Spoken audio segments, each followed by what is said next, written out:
You are now listening to Feeding Off Each Other. Welcome to Feeding Off Each Other, the weekly podcast, the sometimes weekly podcast, most often weekly podcast, where we feed off the talent, humor, knowledge, and awesome... Turn that off. That's got to be a copyright strike.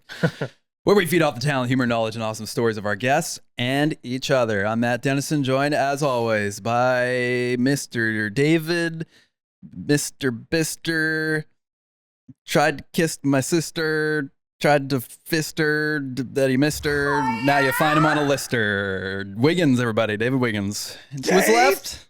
To his left. Oh, man, I only got one more shot at these, eh? Boom. Jason, the car guy, Lucas. Landed on car guy. We said it last time. Christ's sakes. No. Now I'm printing it. It's no. final. No. We had a whole argument. It was a heated argument in the car a few weeks ago. Trying to convince Jason that he was in fact a car guy. I still deny these allegations. This kind of descended into, well, what makes a guy a something guy, right? Like, for example, a bike guy? Am I a big bike guy? Oh, yes. Yeah. Am I a big camera guy? Oh, Yes. yeah. Am I a big hockey guy? No. Oh, come on. Oh, come on. No! I watched almost every Canucks game last year. I've only missed Yeah, one that so seems like far, a hockey guy to me. but I don't play it. Okay.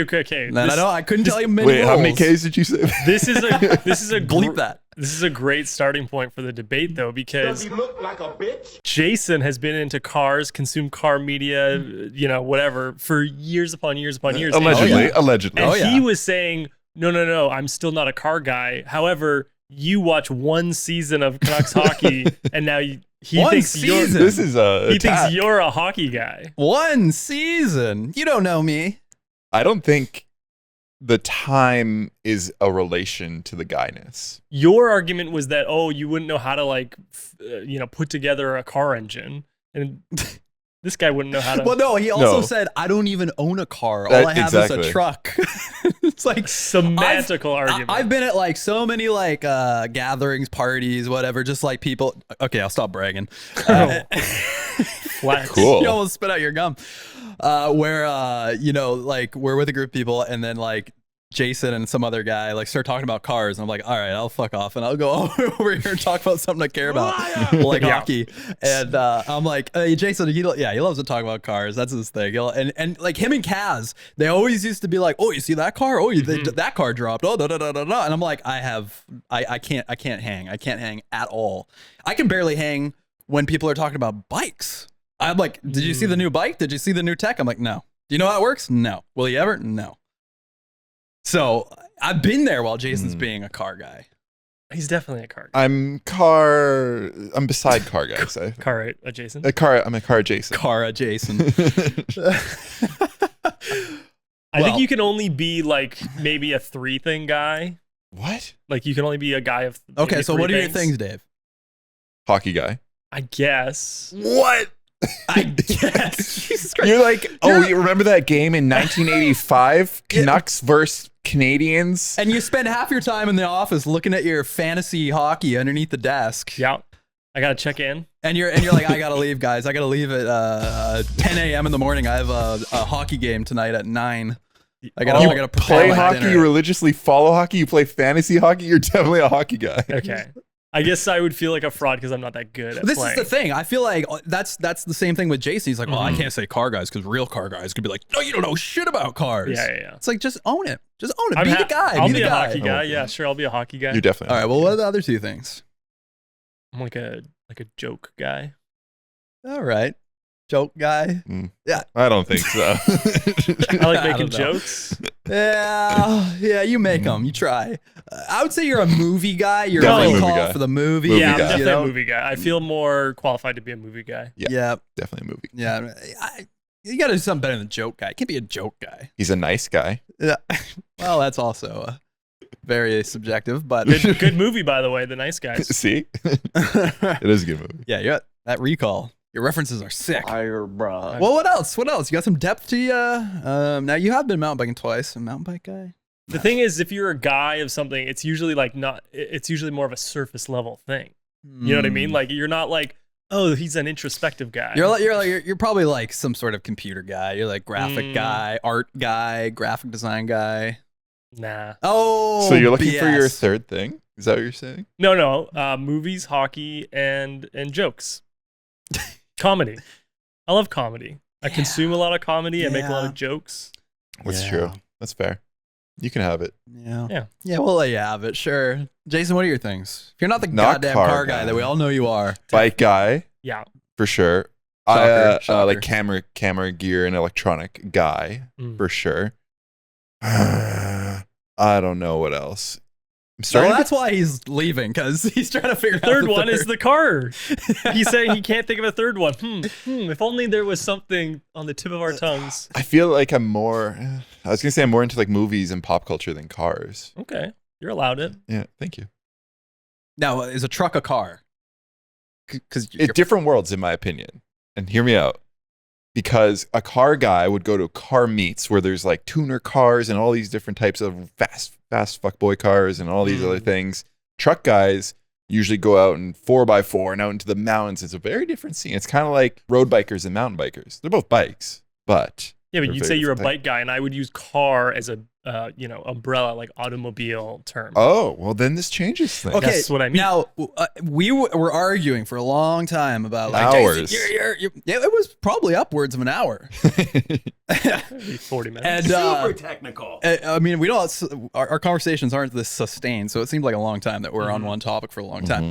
Now, Jason refused to believe I'm not a car guy, but then I said one thing that almost made him change his tune. I said, if I sat down with your lovely fiance, Jason, and I said, "Is Jason a car guy?" She would say, "Oh yeah." She would. And then Jason went, "Oh yeah, that's true. It is true. That's true." Because so what? So how come it can come from Lauren, but not us? She doesn't know shit about cars. Because she spends most time with you. She's got to know you're a car guy.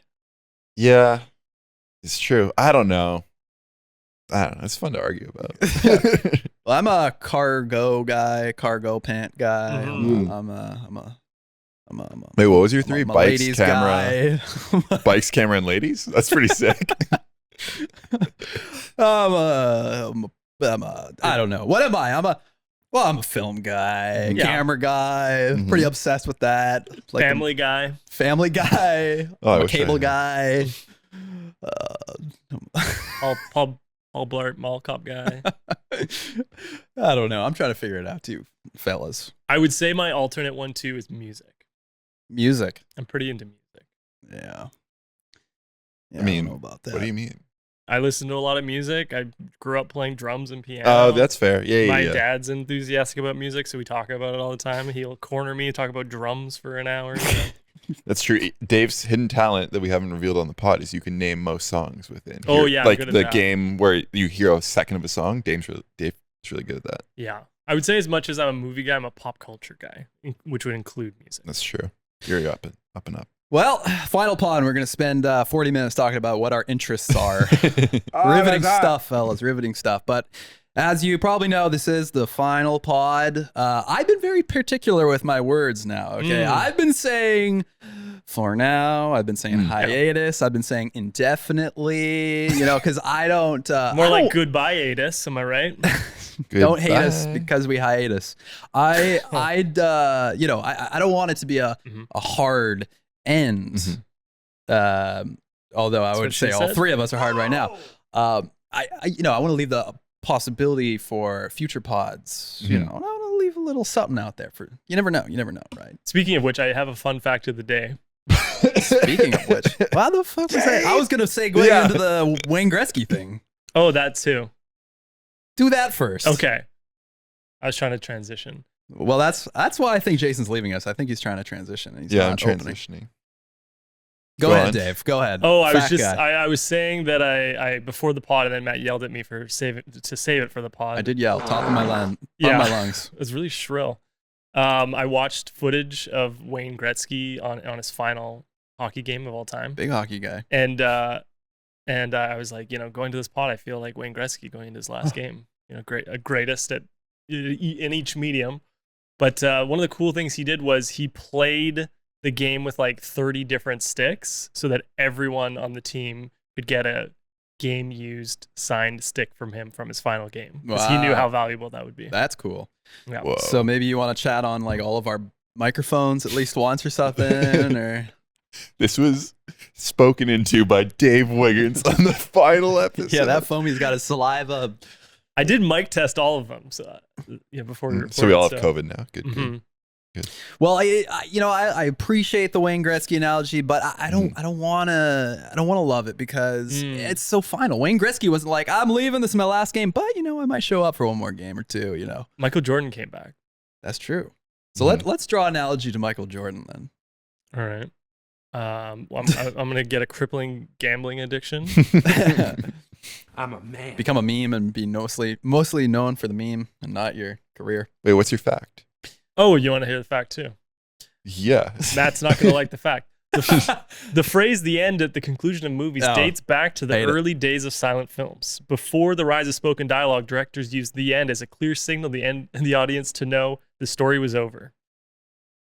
I think I've heard this one before. Wait, so clarify that. What? Because there was no sound and no. Yeah, so it was like harder to, I guess, tell that it was over. Because it would just fade to black, and then you're like, is that the end, or Yeah, is there going to be more? And there's no sound. Some guy's just like playing a piano behind the curtain.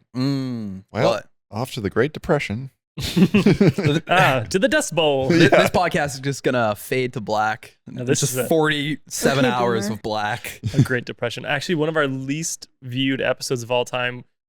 Our video didn't record, so I put a royalty-free movie from like the 30s as the visual. People did not like that. What was the least viewed podcast? Oh, who was it a guest? Dave's life story. There was a guess. Uh-oh. It was the least viewed on YouTube. Okay. Yeah, that's hard to gauge what people are listening to for this podcast because how many people are watching a podcast versus listening to a podcast? Less. Way less. Like less than half. The YouTube views are not indicative of the entire audience. It's not. Actually, we have millions of views audio-wise. Don't go to the YouTube and check out those view counts. We have the best views. Yeah, speaking of which, U.S. election next Friday. I mean, that's the true reason why we're ending the podcast, because World War III, we're going to dodge the draft. We're in Canada. Yeah, it's World War, though. We could get involved. No. We? We? Like we? French? Us? We? Oui. Bonjour. Yes. Oh, who you guys voting for? I'm voting Who's for Kodos. Simpsons reference. Oh, man, that makes me sad. There's so many podcasts that I wanted to do. I wanted to do the All Simpsons podcast. I wanted to bring in, I got definitely two, maybe three friends that are like. Well, flex. They're, I'm sorry, I'll try not to keep bragging. They're like super Simpson geniuses. They recall every episode. They can name the episode like 3 seconds in. Simpsons guys. Very big Simpsons guys and gals. I think there might be a gal. I think, didn't you say there was one of you guys said there was a. No? No? I don't know women. That's true. Well, anyhow, so sad. There's plenty of other podcast ideas we've had, guests out there, and maybe people out there are wondering, like, damn, I was hoping I was going to be a guest. They should have reached out. They should have. Reached out. Maybe they're on our list. Maybe they would have been on, but yeah.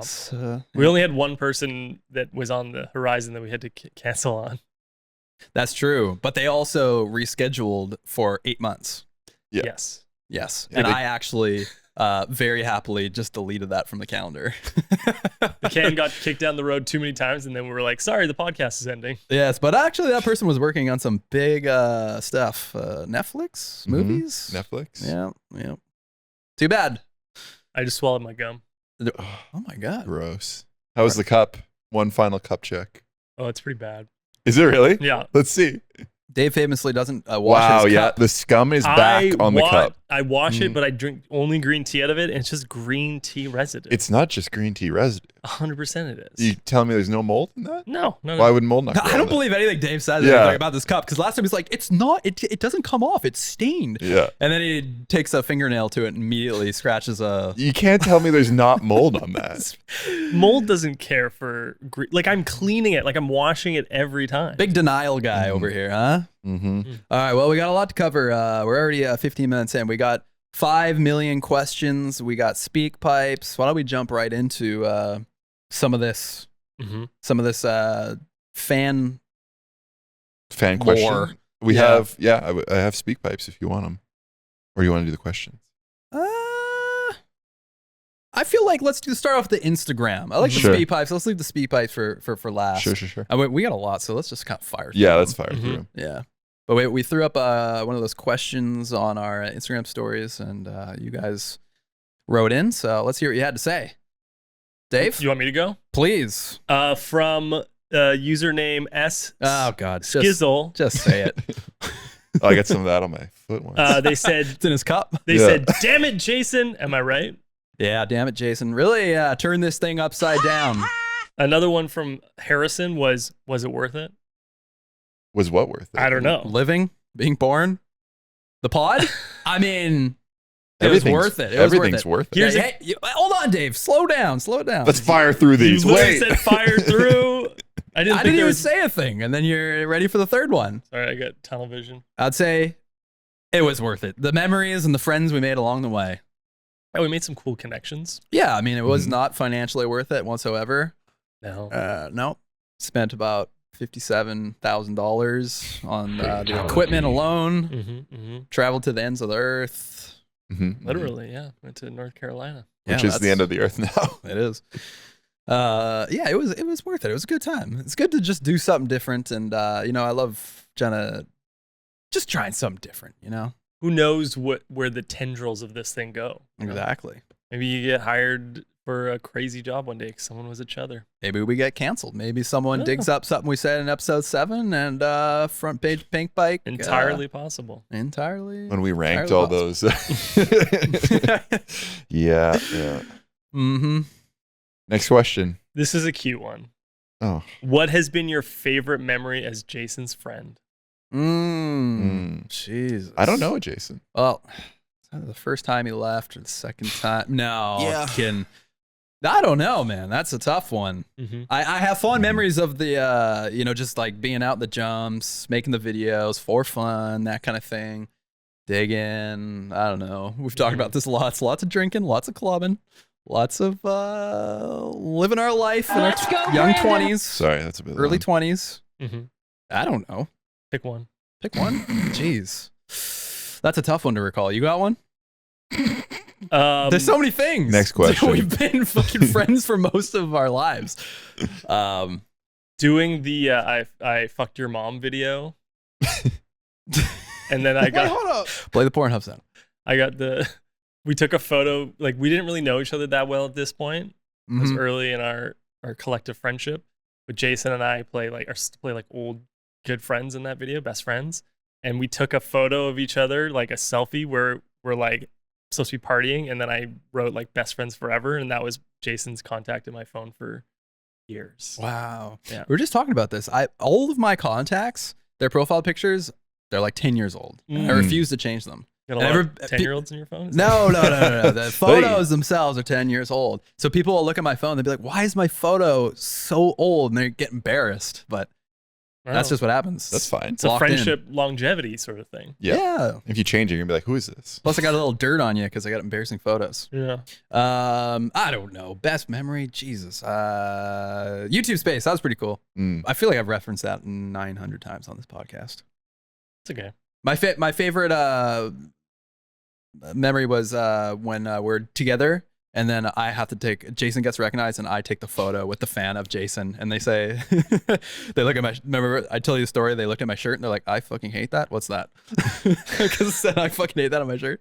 Like, hey, you're but they wanted the photo of Jason because he's the shit Canadian guys, or shit Canadian say guy. Yeah. Big shit Canadian say I am a guy. big Canadian say guy. Big shit guy.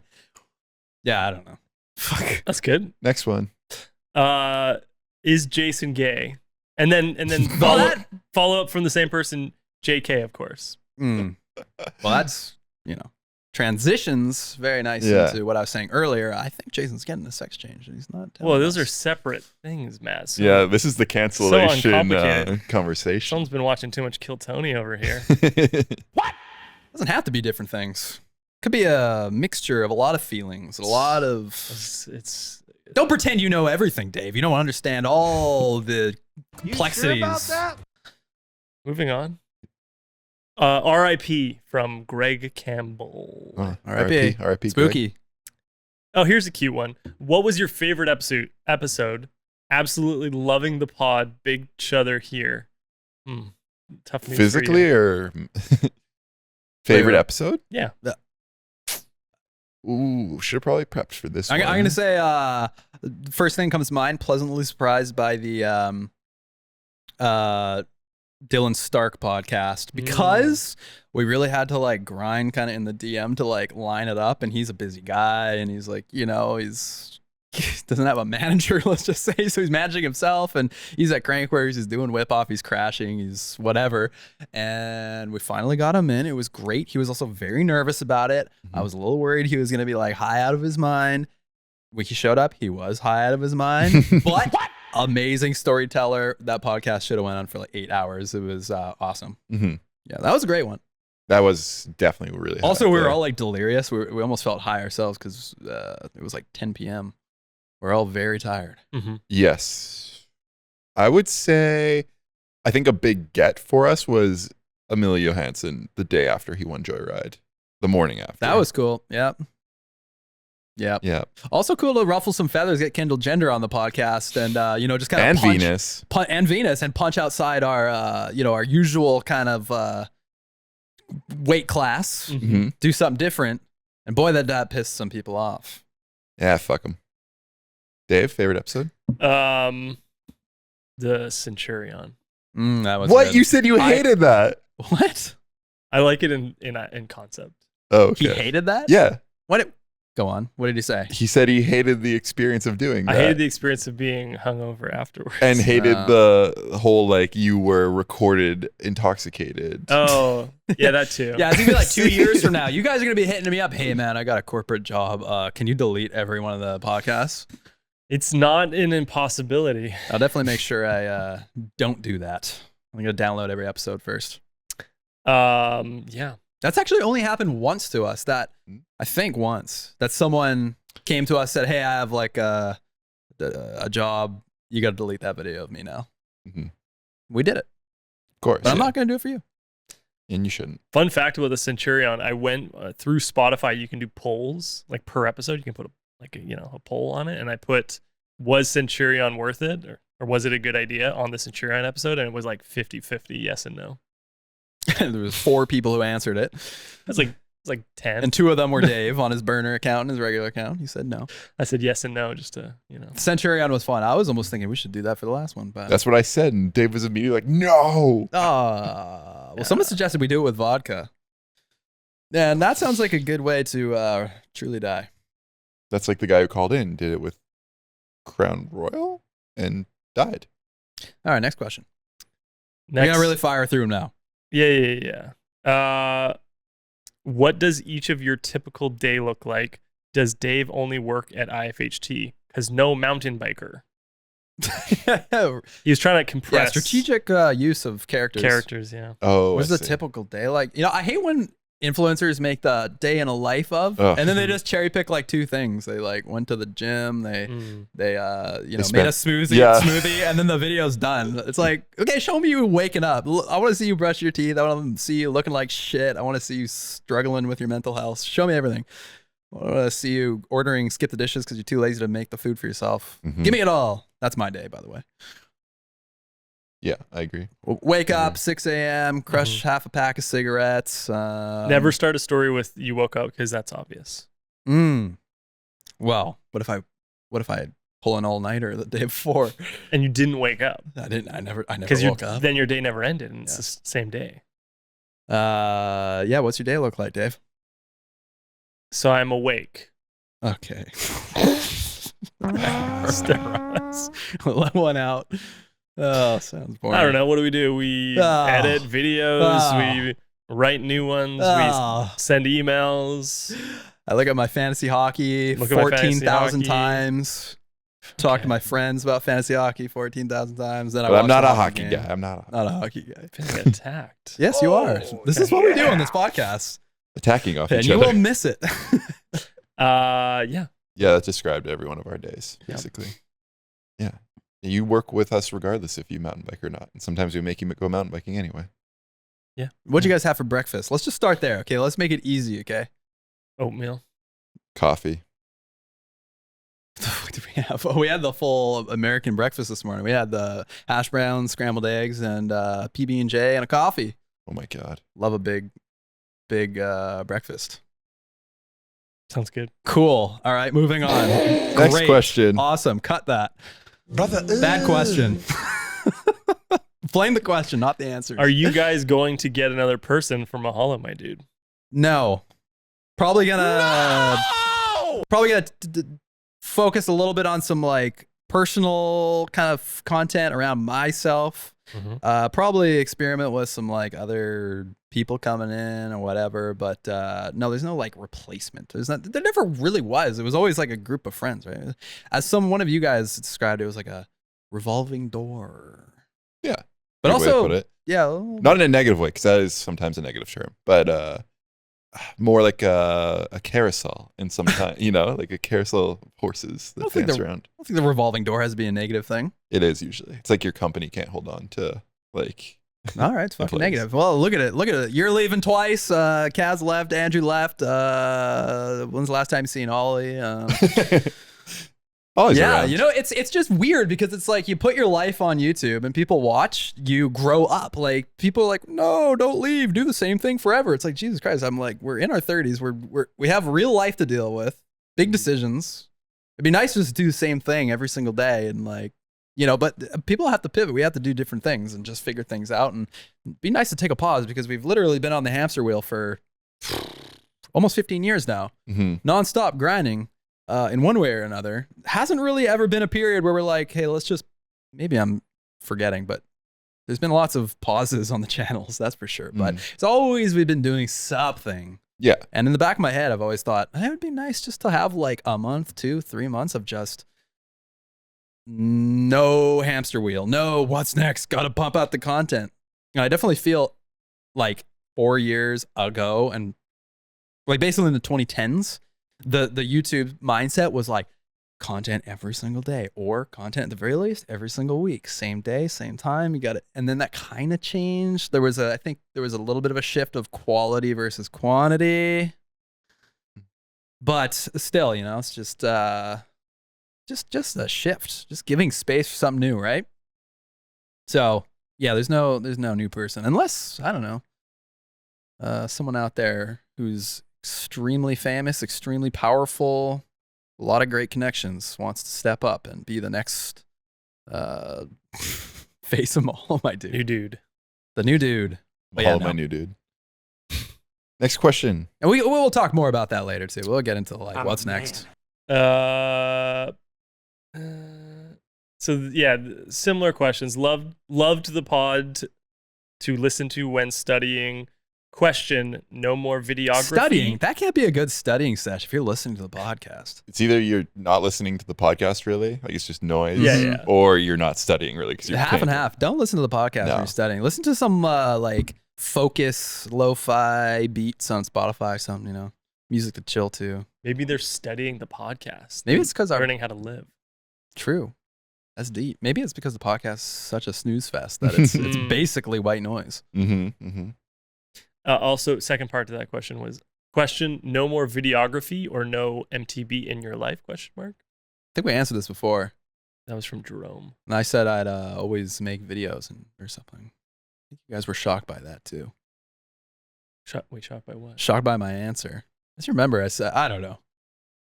Yeah, I would make films. You go. No mountain biking or video. TBD. Probably no mountain bike. Yeah, Yeah, I'm probably. going to say no mountain biking in Dave's life. How funny it would be if I got really into it after. That'd be amazing. If you pivoted, you just took all the contacts, all the sponsors, and you're like, fuck, I could turn this into something of my own. Wiggins wheels. Shit. Drop in with Dave. It writes itself. You're thinking about it. The wheels are turning. Digging with Dave, digging dirt jumps. Digging with Dave. Now you're talking. We also got 2 questions that just said, one was from Bike Sewell, why? And another was from our friend Jer Picks Things Up, why? It's all caps, so slightly louder. Our friend? Yeah. Okay. He's gonna send me a message now because of this. Jesus Christ. Don't send me the message, Jeremy. I'm sorry you had to say that. Why? Well, because I just said, we're real people, real lives. We gotta figure some things out. And also this gives space for new things. It's not the first time we've decided to kind of slow things down. It turns into something new. That went great. Relax. It's, rising from the ashes, door closes, a window open. Yeah. It's because Jason hates working with us and he just won't say it. Doesn't have the balls. He just won't say it.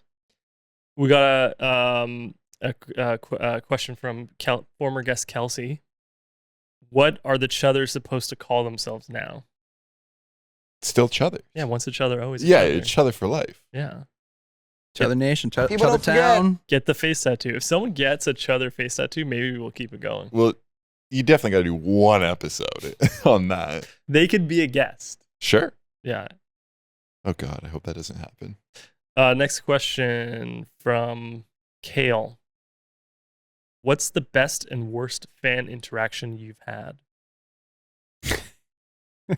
We just kind of talked about this shit.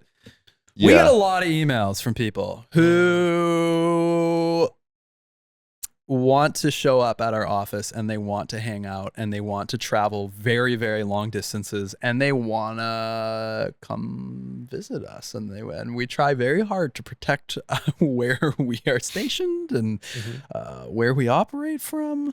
And there's some people who just, I guess they feel like we change our entire schedules to kind of be the highlight of their vacation. So those emails have been kind of annoying me, to be completely honest with you. Am I mean? No. No, I mean, I'm a human being. you got 24 hours in your day. You got to decide how to spend them.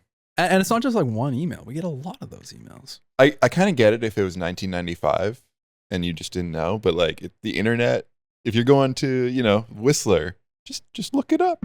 There's plenty of resources. You don't want to ask a local YouTuber what's a ride.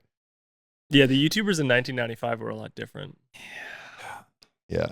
I don't want to seem like an asshole, but it's even like, it's kind of the volume of the questions too. A lot of people they give us really long-winded messages saying that equal, what kind of bike should I get? Or they give us a really long-winded email of like, give me a plan of all the trails I should ride in my 2-month vacation to BC.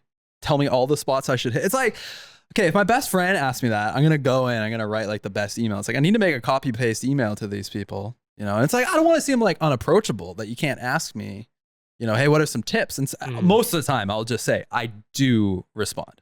Probably 99% of the time I do respond to these people, but Usually just say fuck off. Though. yeah.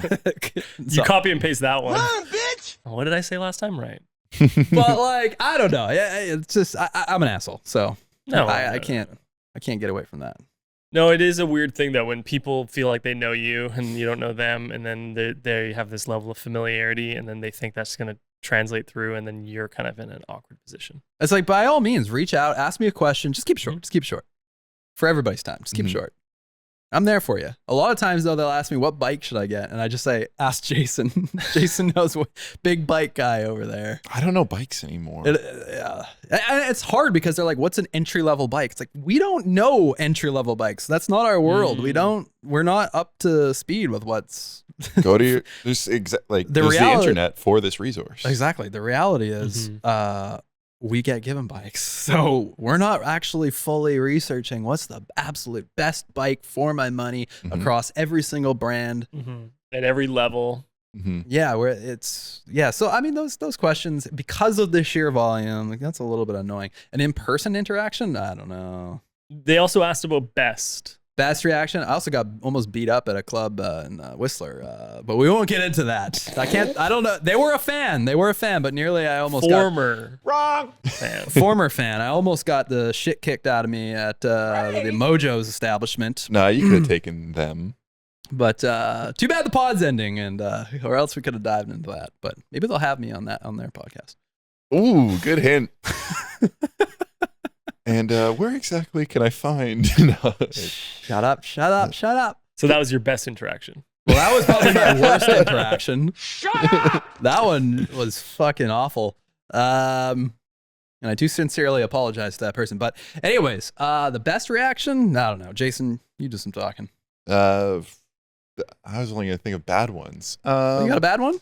Definitely in-person bad ones are when, and it's gonna be hard not to sound like an asshole again. We're out biking, we're out filming, we're out doing something, we're working, and someone in that environment wants to join along. And instead of just saying hi, big fan, have a great day, it's like, hey, what are you guys doing? Can I be a part of this? And that's awesome. Like, I think that's cool to want to do that. But if you look at it from our side, now all of a sudden we're liable for this person. Yeah. Especially when you're mountain biking, like it's a dangerous sport. We don't know them. We don't know their skill level. We don't know anything about them. If they get hurt, now all of a sudden we're calling the ambulance. Why were they with us? Done it. It's a complete liability. You can get sued. His parents could go, you made my son do that thing. I'm going to sue you. Yep. And I've started just to say no. You can't come. This is a bit hard because like I have mostly like back in the day, I used to make videos where the thing was, let's just see what happens. And then whoever would like kind of show up, I would include them into the videos. But it was less experience behind me. But yeah, I remember I may have told the story on a podcast one time at Sun Peaks. Kid showed up. I don't even think I was filming. This is actually my like vacation. This was a rare mountain bike with no camera or any intention to make any content. What? Kind of visit to Sun Peaks. And yeah, we hit Steam Shovel or something. Is that what it's called? The big jump Big line? jumps, yeah. Oh my God, kid just absolutely axed himself. It was 10 out of 10. Awful. And while you were riding with him. Yeah, but I snuck off into the trees. Hopefully he was all right. Just kidding, I didn't. I had to do the whole house ambulance. And actually, no, I don't think that I did the ambulance. He did the like, I'm fine, because he was so embarrassed. And I was like, dude, there's no way. Like, you definitely have a concussion. So bad. Yeah. So that, and like, that's not, it's worse because it's the worst interactions because it can just go wrong. It's not like they're bad people or whatever, but. Fortunately, it's not part of your life anymore, Jason, right? I don't know. Yeah, I guess not. Maybe. Was he gonna shave off those eyebrows? Oh, you gotta start to your own YouTube channel? Yeah. We're gonna expect the Jason Lucas YouTube channel? Oh, I can't wait. Now, Dave. Yeah. Do you have any bad interactions? I don't really feel have like interactions. No one knows who I am. Bullshit. You tell me like every time, oh yeah, I was out in the bar and someone told me, oh, you guys, hey, my favorite video is how to buy a mountain bike. And you're like, oh, we made that video. And At a bar? Well, you're always at a bar. If you're not at home or watching a hockey game, you're at a bar. I'm never at a bar. Yeah, right. Okay, boomer. No, a guy I play hockey with recently said he knew the video, but he didn't recognize me. He somehow just brought it up, and I was like, oh yeah, that's. But no, I don't really get recognized much. There must be some bad experiences though. People say it's probably some shitty things because you are the non-mountain biker. To me? Yeah, there's been some shit flung. Oh, your like way. Online? Yeah. I don't think so. Dig it up. Pull something bad up. Maybe, are you like hiding comments for my for my your mental ego? health? Yeah. No, there was a bad comment that I probably would have hid. I used full disclosure, I used to hide comments that were bad about Jason. I was a good friend. I would hide comments. I still read them. It's fine. No, I like there was a lot of comments about your teeth back in the day, Jason. Because you had the gap tooth. Mm-hmm. People don't like that. And there was comments about like your scar on your neck. Mm-hmm. People don't like scars. And like there was like some shit like that. And I would go in and I would delete them and I would never tell you, but now I'm telling you. Because I just want you to know how good of a friend I am and I have your back. That's lovely. I appreciate that. But those types of people, they don't stop at the YouTube comments, trust me. My DMs, it's bad. Really? Oh yeah. Still? What? Oh no, back then. Oh, okay. Yeah. What? Oh yeah. Oh, just geez. Like, what were they savage. saying? The same stuff in the YouTube comments. Like about your kill teeth? yourself. What You're the fucking terrible. Oh yeah. Well, so not bad. Dave's messages to you.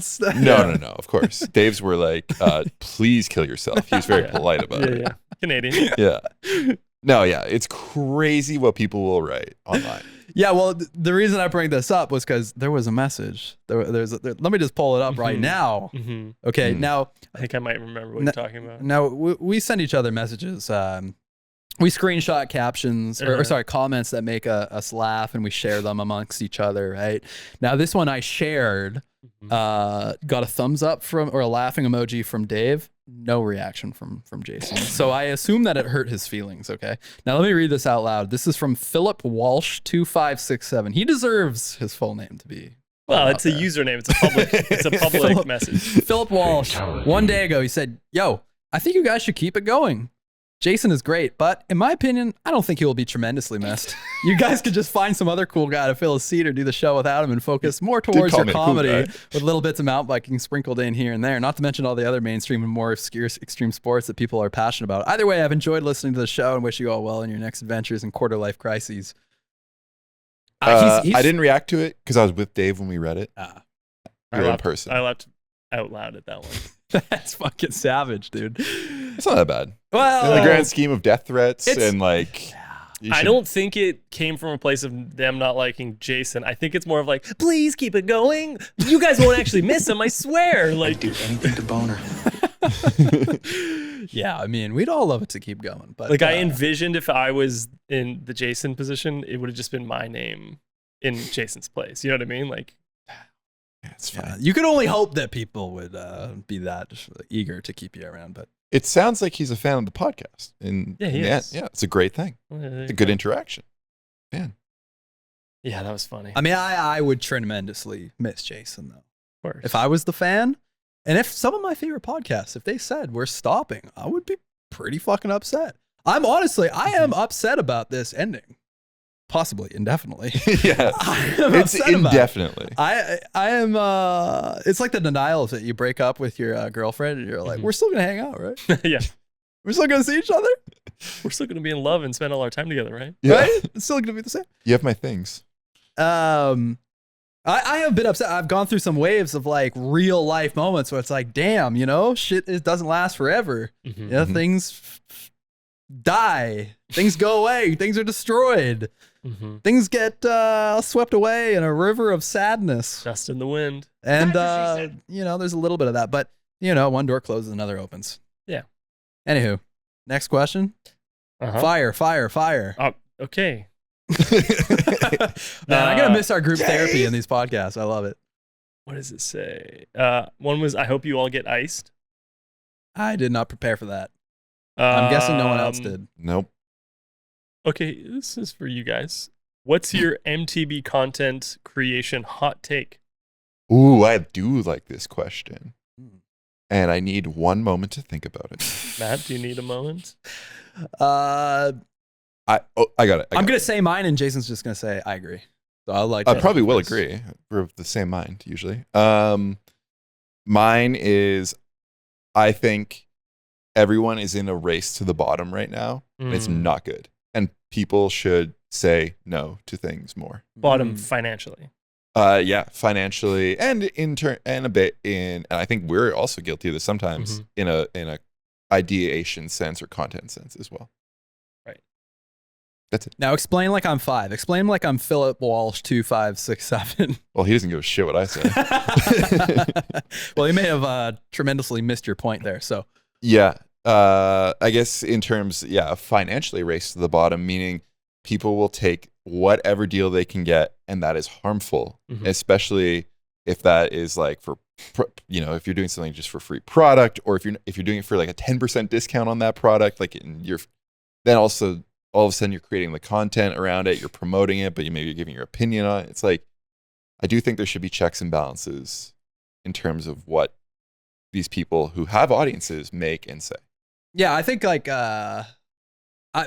mine's probably in the same neighborhood of that thought. I think that people need to start making stuff that's actually genuine to them. And again, you could definitely pick out some shit that's counter to what I'm saying now, but at least we're aware of it.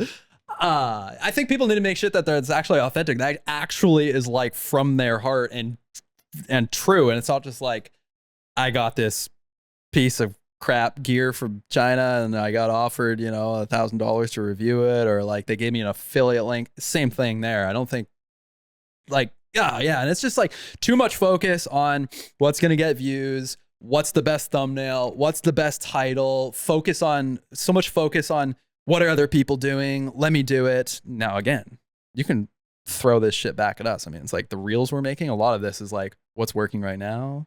and then we're just like kind of replicating it, which arguably we've always done from the To some start of degree. our YouTube career. We've been looking at what's working and Yeah. try to take our spin on it. Yeah. But I mean, in the grand scheme of things, we've said no to a lot of shitty like deals where it's like, here's a review this, like take this product or whatever. Mhm. 'Cause With it's just- money. With money, and because it feels icky. Now, obviously, we've done a lot of sponsored stuff. You've got Trek things, like propane things, SRAM things, Bit Viper things, all this stuff. But like, there is a sense of a genuine interest. I would But- say for those types of things, the people we have partnered with, they're always like, we would always genuinely recommend those things anyway to friends, Mm. regardless of getting paid.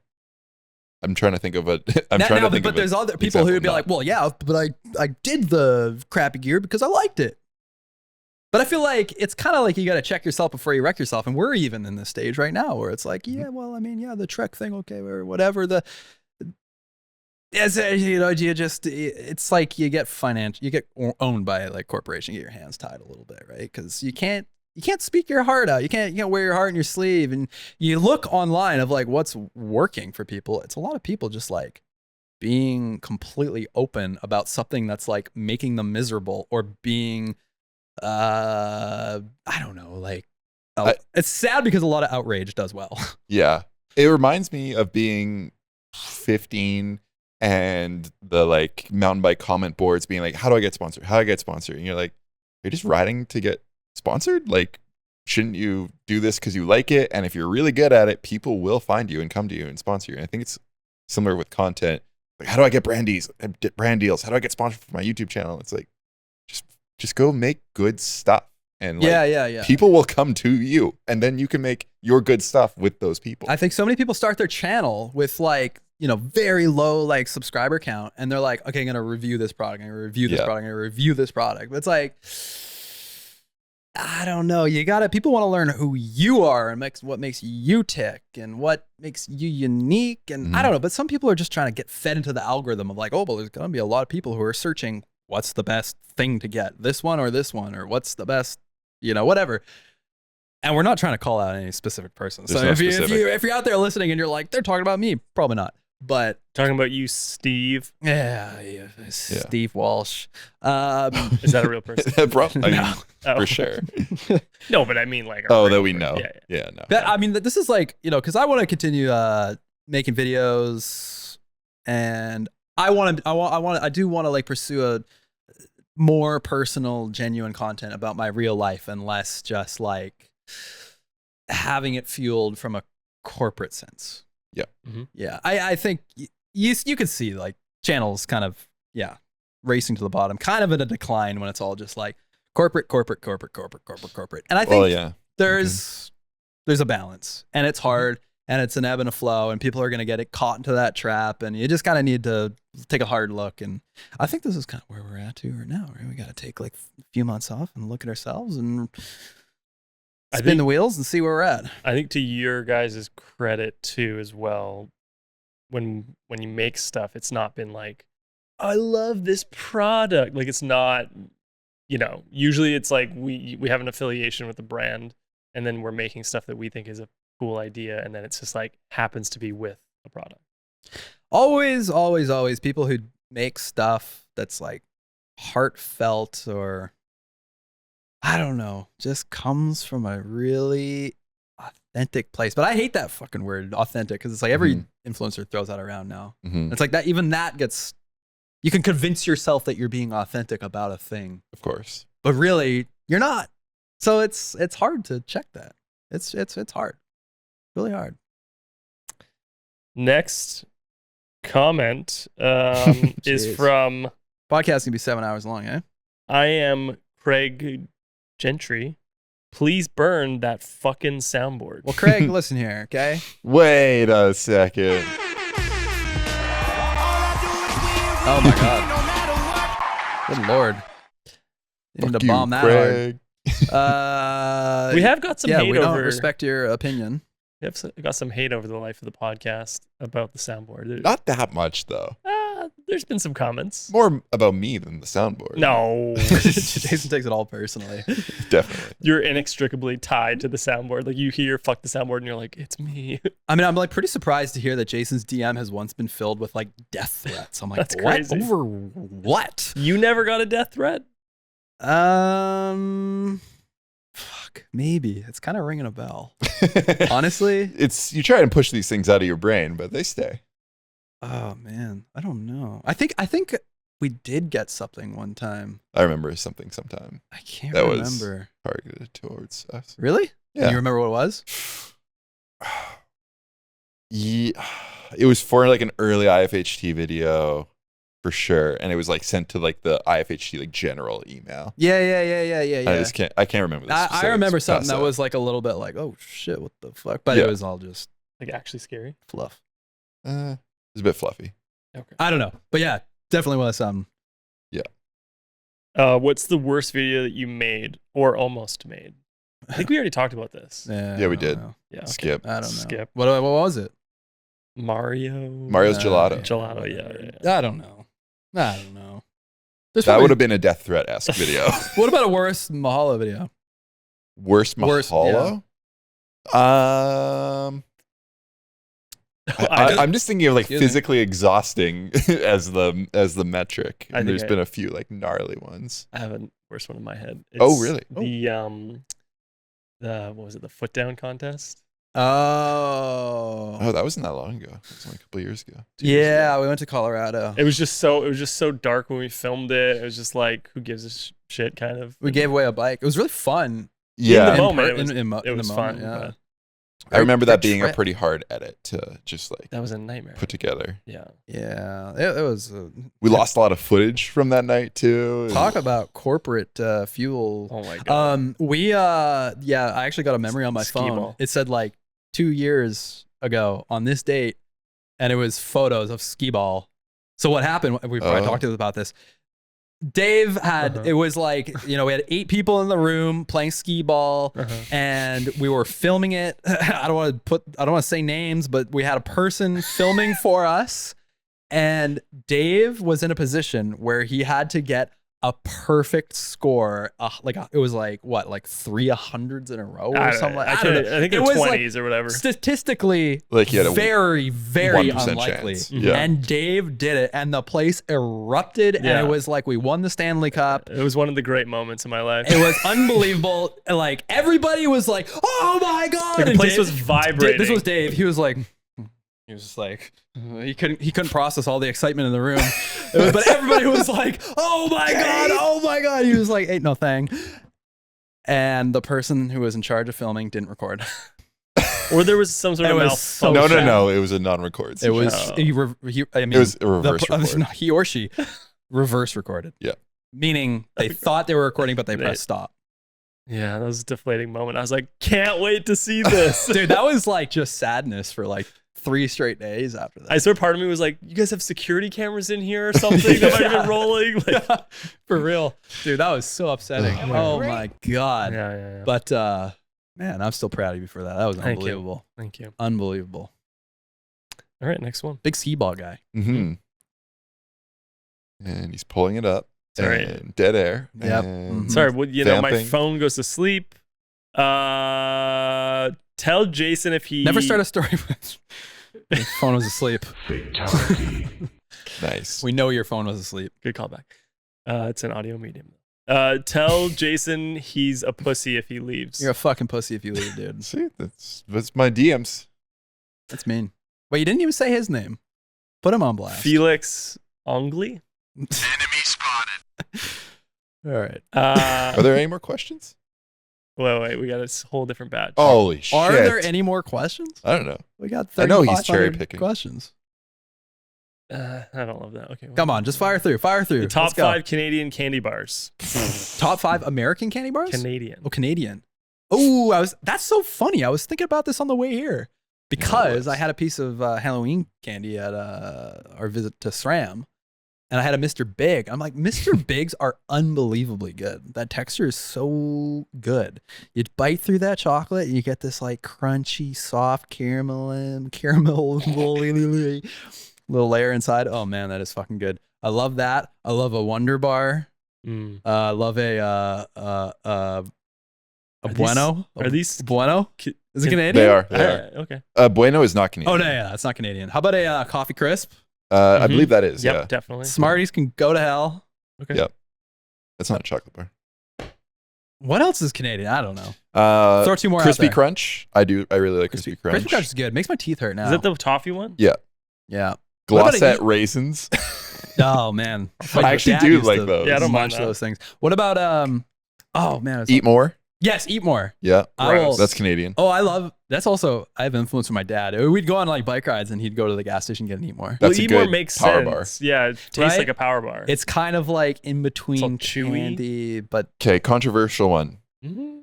I hate it. Big Turk. Oh, love a no, Big Turk. Thank you. Fucking gross. so my grandmother, she used to have this drawer in her Okay, boomer. in her wardrobe, and there was chocolate bars in there. And she Holy always shit. had a Big Turk on deck. My grandma always had a Big Turk on deck. Okay, And we'll leave it there. is that the? Nom nom. No, I fucking love a Big Turk. Jersey Turkish milk? delight. Jersey. What milk. don't you like about a Big Turk? The taste of it, It's kind of like smell a. of it, It's kind of like a rose. the texture, like Yeah. floral. consistency. Yeah, gross. Dude, I love that shit. Not a lot of chocolate I won't eat, All right, except for dark chocolate. here's one from I am TLP that says reminisce. Tell David you love him. Tell us there's a chance for more pods in the future. And then it's like the crying emoji, like the sad one, not the like laughing crying, the like teary-eyed one. Dave, I love you.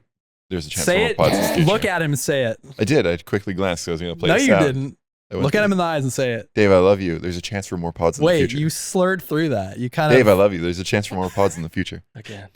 just say I love you, Dave. If I say it 3 times, he'll die. It's like Beetlejuice. It's like Beetlejuice reversed. I don't guess yeah, that's no, right. we love you, Dave. Thank you. Yeah, Dave! we love you. What are the like skittish ways to say I love you? We love you. I feel like there's so much perceived animosity because Dave doesn't mountain bike and we rip on him sometimes, but that's all in jest. And Part of the bit. it's part of the bit. Yeah. And otherwise, we coexist all the time together Mm-hmm. and we have a great time. We also don't talk this much at all. This is the we usually show up to the office and we're all in our corner and we don't talk to each other and we have our AirPods and I try to say something and you all go, what? What? Huh? I feel the What? exact opposite. And that's life in the office, everybody. I'm always feel like I'm ready for conversation. You guys are so quiet in your corners, and I'm like, okay, I'll leave them alone. We're productive in this company. Yeah. So productive, Ready to- we're going out of business. Drop some chats. Dave's a chatty Cathy. I am. He is. Dave's king of the water cooler talk. Always got something. He's a Yeah, water like- cooler guy. I'm like, what is this? Like Canadian Springs 2013?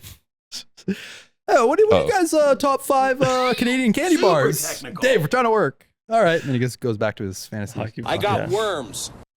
God, this young defenseman's really breaking out this season. Riker Evans. Okay. Sad to hear. I'm sure whatever you do next will be successful. Thanks Blah, for blah, the fun. blah. Yeah. Dave's reading. If you're wondering, Dave isn't speaking words right now. He's looking at our Instagram Mhm. questions. Don't have a last episode.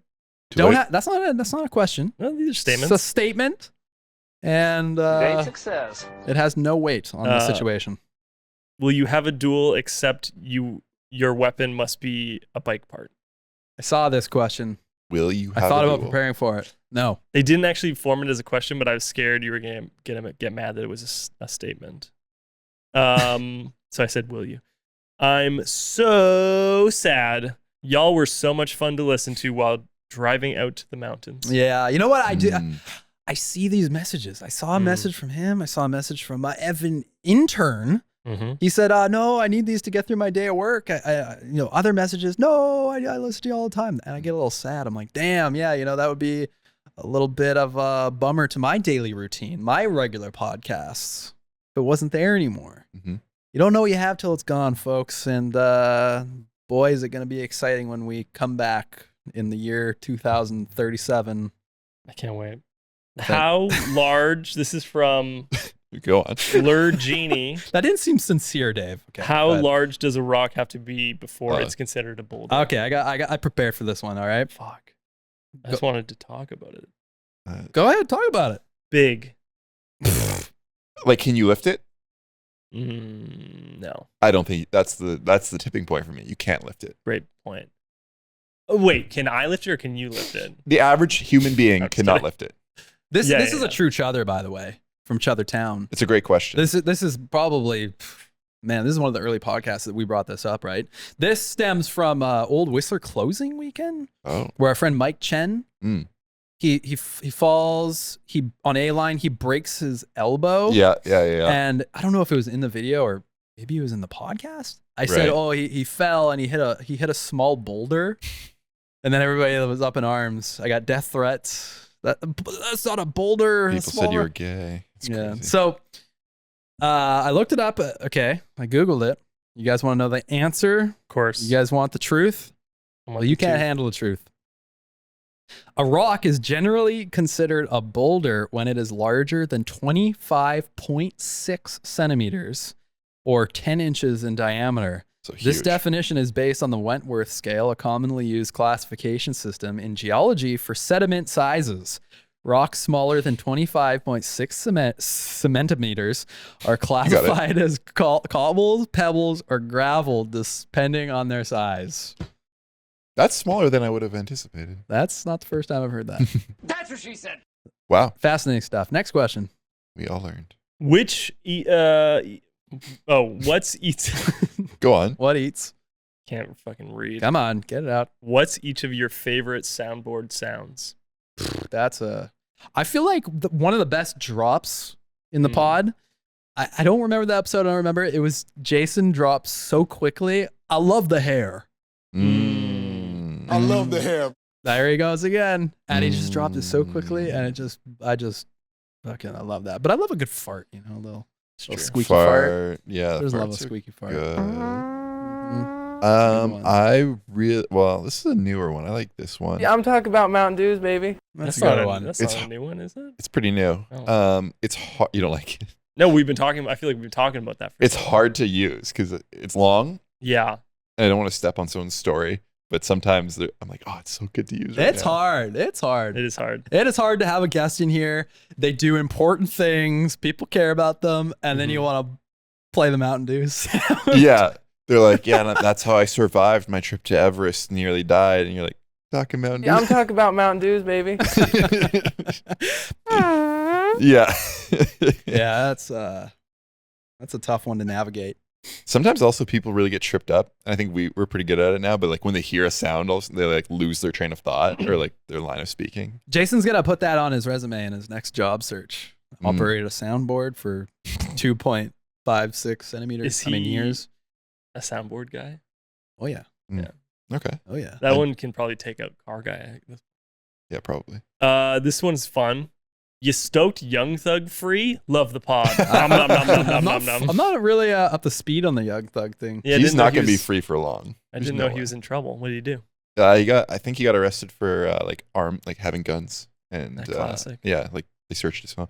I don't know the whole thing, but that was like one of the charges. But he's been released, Mm-hmm. but he has 15 years of parole. So Parole. not allowed to drink. Or I think you are allowed to drink. No drugs. Definitely no Mm. drugs. No guns. No affiliating with other people who are, I believe, like either Bad boys. on parole or like criminals. No affiliating with criminals. Mhm. That's the word. And not allowed to leave the country, I believe. Pick up the phone. Great song. Oh wait, yeah. Pick up the phone. Yeah. Is that it? Yeah. Great song. Yeah, Great Wyclef song. Jean, great Yeah, music good video. music video. Love that one. Yeah, Comedic music video. Don't know it. Don't say it. You said that last time, and then we show you, and you're like, oh, You definitely know that Wyclef one. Jean. Is this? Wait, what? It's the one where he never showed up. Oh yeah. Okay, that's what I thought. It was there you gonna be. go. I didn't know Wyclef was in that one. but hopefully he makes some more Have a good music. deja vu. I like some Young Thug. Oh, this guy. But do you like what he did? No, not good. I feel like we kind of did all the good ones. I feel like there yeah. was one more that someone sent in that. One more. You gotta look through. Well, I think the question was. You wanted You want to do yours? Let's do Tim. Oh, you wrote in Oh, your you own put question? me on the spot. You fucking delete that. I'm doubling it right now. You fucking. I'll kill you. What was his question? kill You you sent in before you your die. own question? No, this wasn't Matt. This is a different person. Oh, This thank is you, thank you. Dat Menacin. Oh, okay. Jesus. Go on. What are you doing? Oh, you want me to read it? No, let's just have more dead air on the pod. How about that? Yo, what the Why don't you fuck? just spend more time scrolling through your phone? I'm just reading the freaking comments. Thoughts on the Torquata Testa controversy? Well, I'm so glid you asked. Oh, And what a you- great you question sent that from a in? viewer. What a great question from a Oh, viewer. God. I love when viewers ask great questions. Is this still news? Are we allowed to talk about this? As men of the white persuasion? Of course. Well, women We're appreciate allies. when men speak up about it. Well, I think it was pretty freaking gnarly to rate the women of Red Ball Rampage 1 to 10 based on no, they didn't rate them 1 to 10. They 1 took to 8. 10 girls. Oh, 1 to wait, there was 8 girls. 8. Okay, 8 girls, and then they ranked them 1 to 8. Who's the hottest and who's the least hot? Mm-hmm. That all so what he. I mean, there's a Pink Bike article. There's a million articles. It's not like we're breaking news on it. He did it. Not only he made the video, but he had a guest who he describes as an Italian playboy. I don't know what that means. Also, not really a good term to Not use. a great term.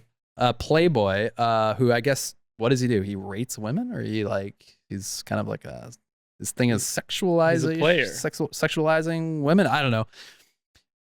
Torquata, he rated the runs. He reviewed and reacted to the runs, and then Playboy guy rated how hot they were. And then he pulled up bikini photos. They had like bikini photos, they scrolled to the bottom. They scrolled faster than Dave on a podcast to the bottom of these women's Instagram to find bikini pictures.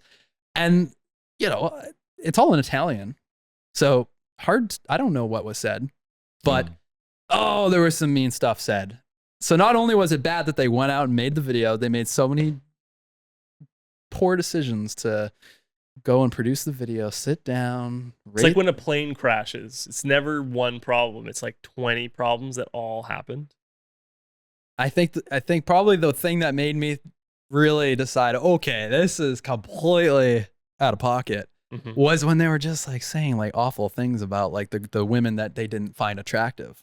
They were like, not even after 7 gin and tonics. And then they said like one girl looked like their uncle, or one looked like their brother, or something like that. Jeez. And then they would like zoom in on particular people with like weird music to like suggest that they're not attractive. And oh man, if those people, those women, man, they're real human beings. They have to sit down and watch that. Holy shit. Well, the issue too is that they're in a field that is unrelated to what they look like. They're not doing mountain biking to be rated. You know what I mean? Whereas it's not a Miss America pageant. or even if whatever, you're an actress or something, and Not you're that kind this of is playing. okay. They're not walking the runway, like They're not playing in that. They're not playing that game to yeah. even. It's not relevant to anything. Yeah, regardless, it's terrible. Yeah, and the timing is just incredibly, impressively bad. First Red Bull Rampage with women ever. And then you turn around that, and then his apology was like, sorry you felt disrespected. It was supposed to bring publicity to Red Bull Rampage to Italians who don't know anything about it. So, they love sexy girls. So I made the video about sexy girls. Sorry if you felt disrespected. And, I just needed clicks. He literally said something about clicks. Oh. He should have just been like he's the PR guy. Taking each Good drop. Taking each woman and saying what type of pasta shape they would be. That would connect with the Italians, I think. But then, oh my God, you go to Pink Bike and you look at the article. It's just a cesspool of just badness. Oh, in what way? Bad. It's divulged into Trump, abortion, like every heated debate you could take right now. It's in that. And there's like in Pink Bike, if you get there's a threshold of negative or like thumbs down votes. Right. And after a certain amount of thumbs down, they just disappear. The comments disappear, and you have to sign in to view them. It's just can't view. Sick. So many comments, and so people are like, oh well, if you flipped it on its head, and the women were rating dudes, no one would have a problem with it. It's like, but Mm. that's like Even if that maybe. even if that's true, it's a bit of apples and oranges because men are already the like dominating portion of the sport. Yeah. You know what I mean? Men Like, could take a hit. Yeah, but if you went and you dug and you searched like all the like half nude photos, if I found myself in the thumbnail of that dude's video and I'm half naked, and then not only that, at the end of the video they cap it off and be like, man, this dude's fucking ugly and he's skinny and holy shit, I wouldn't touch this guy with a 10-foot stick. I'd be like, well, I feel like shit. What the fuck, dude? Of course. I'd feel like absolute piece of garbage. yeah, I think a woman doing the exact same thing would still get shit. I think so too. Yeah, it would be. Oh my god, and you know there must be like a weird cultural difference there, I guess. Like, Yep. But also, man, you gotta be pretty boneheaded and make a lot of bad decision making. Yep. Holy smokes! Then they doubled down, and now he deleted his apology. He got dropped by his sponsor, Industry 9. NS Bikes, I guess, didn't say anything conclusive. They just said like, "Oh yeah, you know, it was pretty fucked up, but we'll try our best to." Well, a lot of if he has a contract, right? Depends if he has a clause or not. It could be complicated. Yeah, there's You can't sometimes just- morality clauses and things like that. Yeah, you can't just drop people all the time. But Yeah. But man, is Fucked that up. unfortunate? Holy smokes! Man, good question, fan. thanks. Great fam. question. Great question. All right, speak pipes, Yeah. please. First one from Bogdan. It's playing soon, I promise. It's loading. Can't wait. It's loading. Mm-hmm. Dave, I Bogdan. love you. I'm Hey boys. No, I'm just teasing you about the Bogdan here, phone. long-time thank you. listener, first-time callers, they say. I have a question for each of you, but just wanted to say a couple of things. I've been meaning to send a speak pipe for a while now, but since Jason's breaking our hearts, I figured Hour? might as well get in while I can. All the As an Chothers. elder fan in my 40s, Oh. well, my dying months of my 40s, Oh, What? just wanted to say thank you for all the Middle-aged. laughs and enjoyment over the years. Seeing you guys venture on your own and carving your own path is really inspiring and very impressive to me, especially since I'm not someone who's in a creative field. Takes some serious courage, so much kudos. So the question, starting with Thank you. Dave. Recently, I went to buy some ice skates for my son in a specialized shop, and I was kind of shocked that there were $1,000 skates. So my question is, what does a top of the line skate get you versus like a middle of the road $300 one? For you, Matt, was going to ask you biking questions, but since you're a car guy now, if you're building an overlander camping rig, what platform you going for? And last but not least, Jason, platform? if you were to have a quiver of one bike for all your riding needs, what bike is it? Jesus Make and Christ. model. A quiver. Thanks again for everything over the years, and hopefully there'll be more IFHD in the future. Hilarious question after we just said, God damn, I hate when the fan asks me what's the best skate, the best bike, the best whatever. Thanks, Bogdan. Yeah, thanks. Good He was, yeah. Good pipe, good It was pipe. good pipe. Dave, you go first. Skates. I've never owned super expensive skates, but if you're buying them for children, it doesn't matter. But what's the difference between expensive and cheap? Sharper blades. Better materials, lighter, probably better, more form fitting. Lighter. Carbon fiber, Just the same as probably a bike. racing stripes, Yeah, But is there diminishing returns at some point? Like if you're probably. But Okay. I'm not, wireless shoelaces. I never played high enough level hockey to necessitate, advanced skates that would make me better or worse. how much should someone spend on a set of skates? I don't know. Okay. $200, Moving $300. Oh, that's good. $300. $1,000. Yeah, this must be like the lightest skate. I Yeah. feel like that's Yeah, that's I the mean- main thing. A $1,000, like I feel like that's what you're paying if you're like a professional.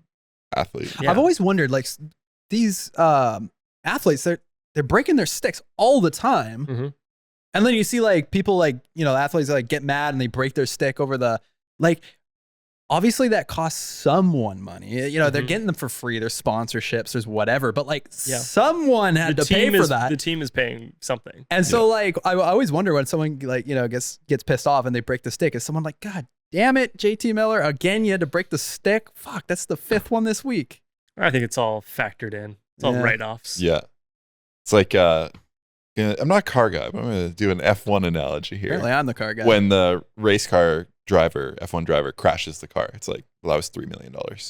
And they got to race tomorrow. So they got to rebuild the $3 million car. Well, maybe like like the stick thing, I'm like, okay, well, they probably have like 100 sticks. But then what about like skateboarders when they go and they smash their board? I'm like, skateboarders, like, I feel like most of the time, notoriously, that's all they own. They own the skateboard and nothing else. And they only have one of them. And then you break it because you're mad in the moment.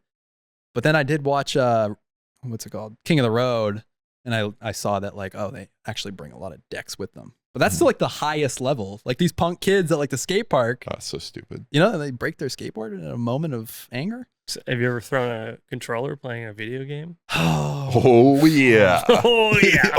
Oh, yeah. And that's sometimes the only controller you got. Oh, yeah. I maybe, but I've definitely felt pure rage for sure towards the game. Yeah. Sometimes it feels good to throw one, though. Okay, what did you throw a controller over? What game? Like NHL, like online, playing some dude. 8-year-old dude. Playing as some dude. What about you? Mine was the very last level in a Mario game. Could have been for the Wii U. It was like the final, like you've done everything. You got all the bonuses, and you unlock like the last thing, and it's like some fucking crazy ass level that you can't get hit. You have to do it in a certain time, and it's like crazy platforming, and it takes you like 15 minutes to do. It's like one continuous thing, and I did do it, but it took me probably like over 100 tries and like weeks. I think there was like a Zelda game on Game Boy Color that like I never beat. It's still sitting somewhere in a drawer. That was just never. Four Swords.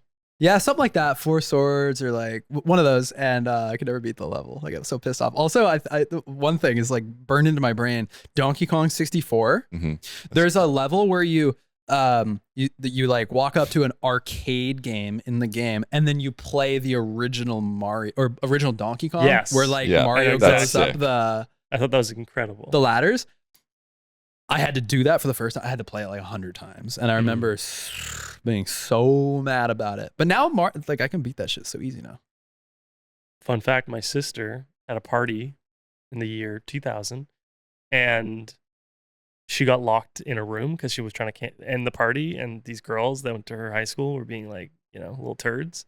Anyways, during the time she was locked in, someone stole house keys and car keys. And they came back and they robbed us. I heard about this. They took my Donkey Kong 64 and they stole my family's car and then flipped it on the highway. Wow. What? I didn't know about this. So through the insurance money, I got compensation for my Donkey Kong, and I ended up getting Tony Hawk Pro Skater. Holy shit. The flip of a lifetime. Yeah. Your parents are like, our car. Oh, and you're like, my Donkey Kong. Tony Hawk Pro Skater. Went from car flip to kick flips, nice one. Hey-o. All right, next. Oh, wait. What was my question? What's my platform? Yeah, you're a car guy, so you're building an overlanding. What's your platform? I'm building. What did I say in a previous pod? I don't know. I have no idea. I think I just talked about how I got rid of the rooftop tent or whatever. I don't know. I just we're trying to sleep in the car. I got the fitted, what's it called now? Luno mattress in the 4Runner, and then I try to put everything on top now in like Pelicans and stuff like that, so that we have space to be inside. But it's still a nightmare because it's like, where's the cooler go and where's your clothes go and stuff. But we're trying. I'd love to get like a trailer one day and just pull not like a big trailer, just like a mini, 2-wheeler kind of thing. Just pull some shit. I've seen that a lot. It's very trendy right now. Yeah. I wish I had all the money in the world to get a Sprinter van. I would fucking love the Sprinter. I would not do that.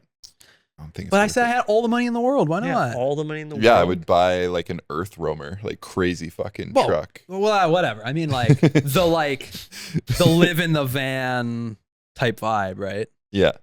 Yeah. Give me the best version of that. Give me the Earth Roamer. Yeah, I'd get the Earth Roamer. Car guy knows which one to get. Of course, right? I mean, it does depend. See how quickly you turned me down for saying Sprinter? In BC, though, I think you would hate it. You wouldn't be able to get very many places that you can get with your truck currently. Very tippy. One bike, Quiver. Seems at odds. Quiver is multiple things usually. But I don't know. I would always just say like something like 160 mils of travel that you can pedal, but can also handle a bike park. There's so many of those options. Boring. That's This segment's sponsored by Trek. Trek bicycles. Try the new Slash. Yeah, no, I don't know. I haven't ridden enough bikes to have a good opinion on that. Next. Cassidy. Oh wait, I did have some Oh wait, sorry, I had some best bikes. Look into the Summit Slayer, the Peak Strider, Trailmaster X, Storm Fury, If you're looking for something more like, squishy, maybe the Rockhound. Lower entry bike, like cheaper bike, the Echo Ridge is Are pretty you sweet. making up bike names? No, these are real bikes. Oh, okay. And I have a few rides on the Terraforge, but it's like kind of feels like a little too much bike for me. So that's why I actually changed recently to the Gravestone. That's probably ChatGPT. one of the sickest bikes. Shit, I feel like I've been busted. All right, go ahead. Sorry, I'm about halfway through. I'm like, this sounds fake. Guys, I got a poutine question for you. Oh, now you're talking. So I've had McDonald's poutine. It's pretty decent. But I just love Wendy's. Does Wendy's have poutine up there? I'm down here in the States, so I'm not totally sure. But does Wendy's have poutine? Do you guys like Wendy's? You guys big fan of Wendy's? We've dove into this before. We probably talked about this on the Derek Gerard podcast. Yeah. Which also, let me just say, if you're sad that the podcast is ending and you haven't listened to every podcast, go back and revisit. Go run up the view count. Go run up that AdSense. We'll put it aside in a savings account, and we'll, we can put our kid through college that way. yeah, community college. Wendy's does not have poutine. No, I don't know about that. Wendy's is good.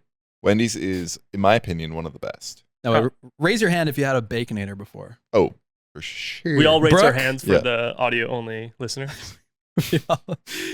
Yeah, Baconators all been there was a special time in our lives where we all had to run a Baconator. Mhm. Yeah, it was gross. Now I've been on the record praising the sauces at Wendy. The ranch. Oh shit, it's been a while. There's another buffalo. The buffalo sauce. That shit slaps. I love all their sauces. Ranch, Sauce that can be found at any place. No, take that back. mustard, Take that back. ketchup. Prior to like McDonald's whole like retro, we're bringing back the 90s thing, you couldn't find ranch bullshit. I think BK had ranch. Everyone's got ranch. Ranch is pretty popular. Bullshit. But that buffalo sauce, That's good sick. sauce. Also, I've said, I'll just put it on record again. If you haven't tried the zesty sauce at Burger King, woo, that's a good sauce. Then you have to eat Burger King. Horseradish, though. Is there another one? Yeah, this one's from Acidy. The previous one was from Cassidy. Wendy's nuts are in your mouth? Yes. Yes. I was like, he's saying Wendy's a All right. suspicious number of times. No, you've listened to all of What's these. that guy's name? He's going to be the new face of Cassidy. Mahalo, my dude. All right. Cassidy. Oh, There and you then there's go. a third one. Hold on. There's Oh. it's a minute fucking long. Oh god. And you guys thought I was a girl. Yeah, right. No, I I didn't. don't think there are any girls that listen to this podcast. Oh, yeah, I Well, did. not That's not anymore true. at least. Sorry, not funny yet. But seriously, where's the best place to get poutine in the North Shore up Fuck. there in What an asshole. Vancouver or northwards? Would love to hear it. Love me some good poutine. Excited for you guys to move on. Sorry, Jason's leaving, but all good things must come to an end, right? Nothing gold can last. Definitely. I hope you guys can maybe do something for the good of the society. You put out a lot of good content. Maybe try and take the content down. Sabotage social media. It's so bad for our brains. I love watching your guys' videos, but goddamn, is social media terrible. Am I So right? I gotta- I don't know. gotta Maybe agree. You guys can Yeah. weasel Yeah. your way in and take it down from the inside. I don't know. Am I gonna get canceled? No, Good you're luck. good.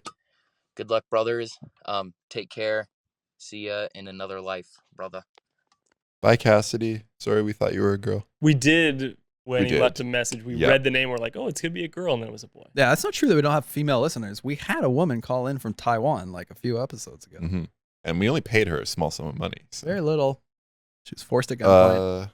Where do you get the best poutine? We've already Exactly. talked about this 100 times. Exactly. Yeah, It's hard. Poutine's not like a thing you just have. Yeah. but there's a pretty interesting one if you go to Salt Spring Island and you go to what's it called? It's a Jewish cafe. There's an interesting one where they have waffle fries and they'll put roast beef on it. Okay. That's pretty interesting. But Probably not roast pork though. Best poutine. Oh, the best poutine. You gotta go Quebec. You gotta go to Chez Boob. Chez Boob. Chez Boob. Is that our insane. number one? That was, yeah. That was unbelievable. Yeah, Is that the duck? Yeah. I believe. No. No. Big Mac. Big Mac. Yeah. Big Mac poutine. But actually, The duck one the was next. very good. Oh wait, are we mixed up? Yeah, we are mixed up. Chez Boo was the duck. Mm-hmm. What was the? The Oh fuck, they're all French. Oh God, Man. geez. Souche? La Souche? Yeah, go Something watch like the that? video. Yeah. Yeah. What is Where it? was the- are we riding talking- mountain bikes to Canada's best poutine? Go Are we look it thinking up. of the place where there was the rainstorm? Yeah. That was La Souche? Yeah. Yeah. Le Boob was Chez Boob. whatever. Shaved boob. Let's hit. Shaved boob was the duck. Yes. Yeah. Oh God. Okay, this one's from Chase. Is a fucking Chad. Okay. Big, sad, fucking numb Chothers. But I just wanted to congratulate you guys because you made it a whole 11 episodes past what you thought you were going to make it to. So True. That's not terrible. I'm not We going to did it. lie. I mean, I don't know the amount of work that goes into this, but I'm sure it's a lot. Yeah. Thanks for all the hard work from all of you. You guys are awesome.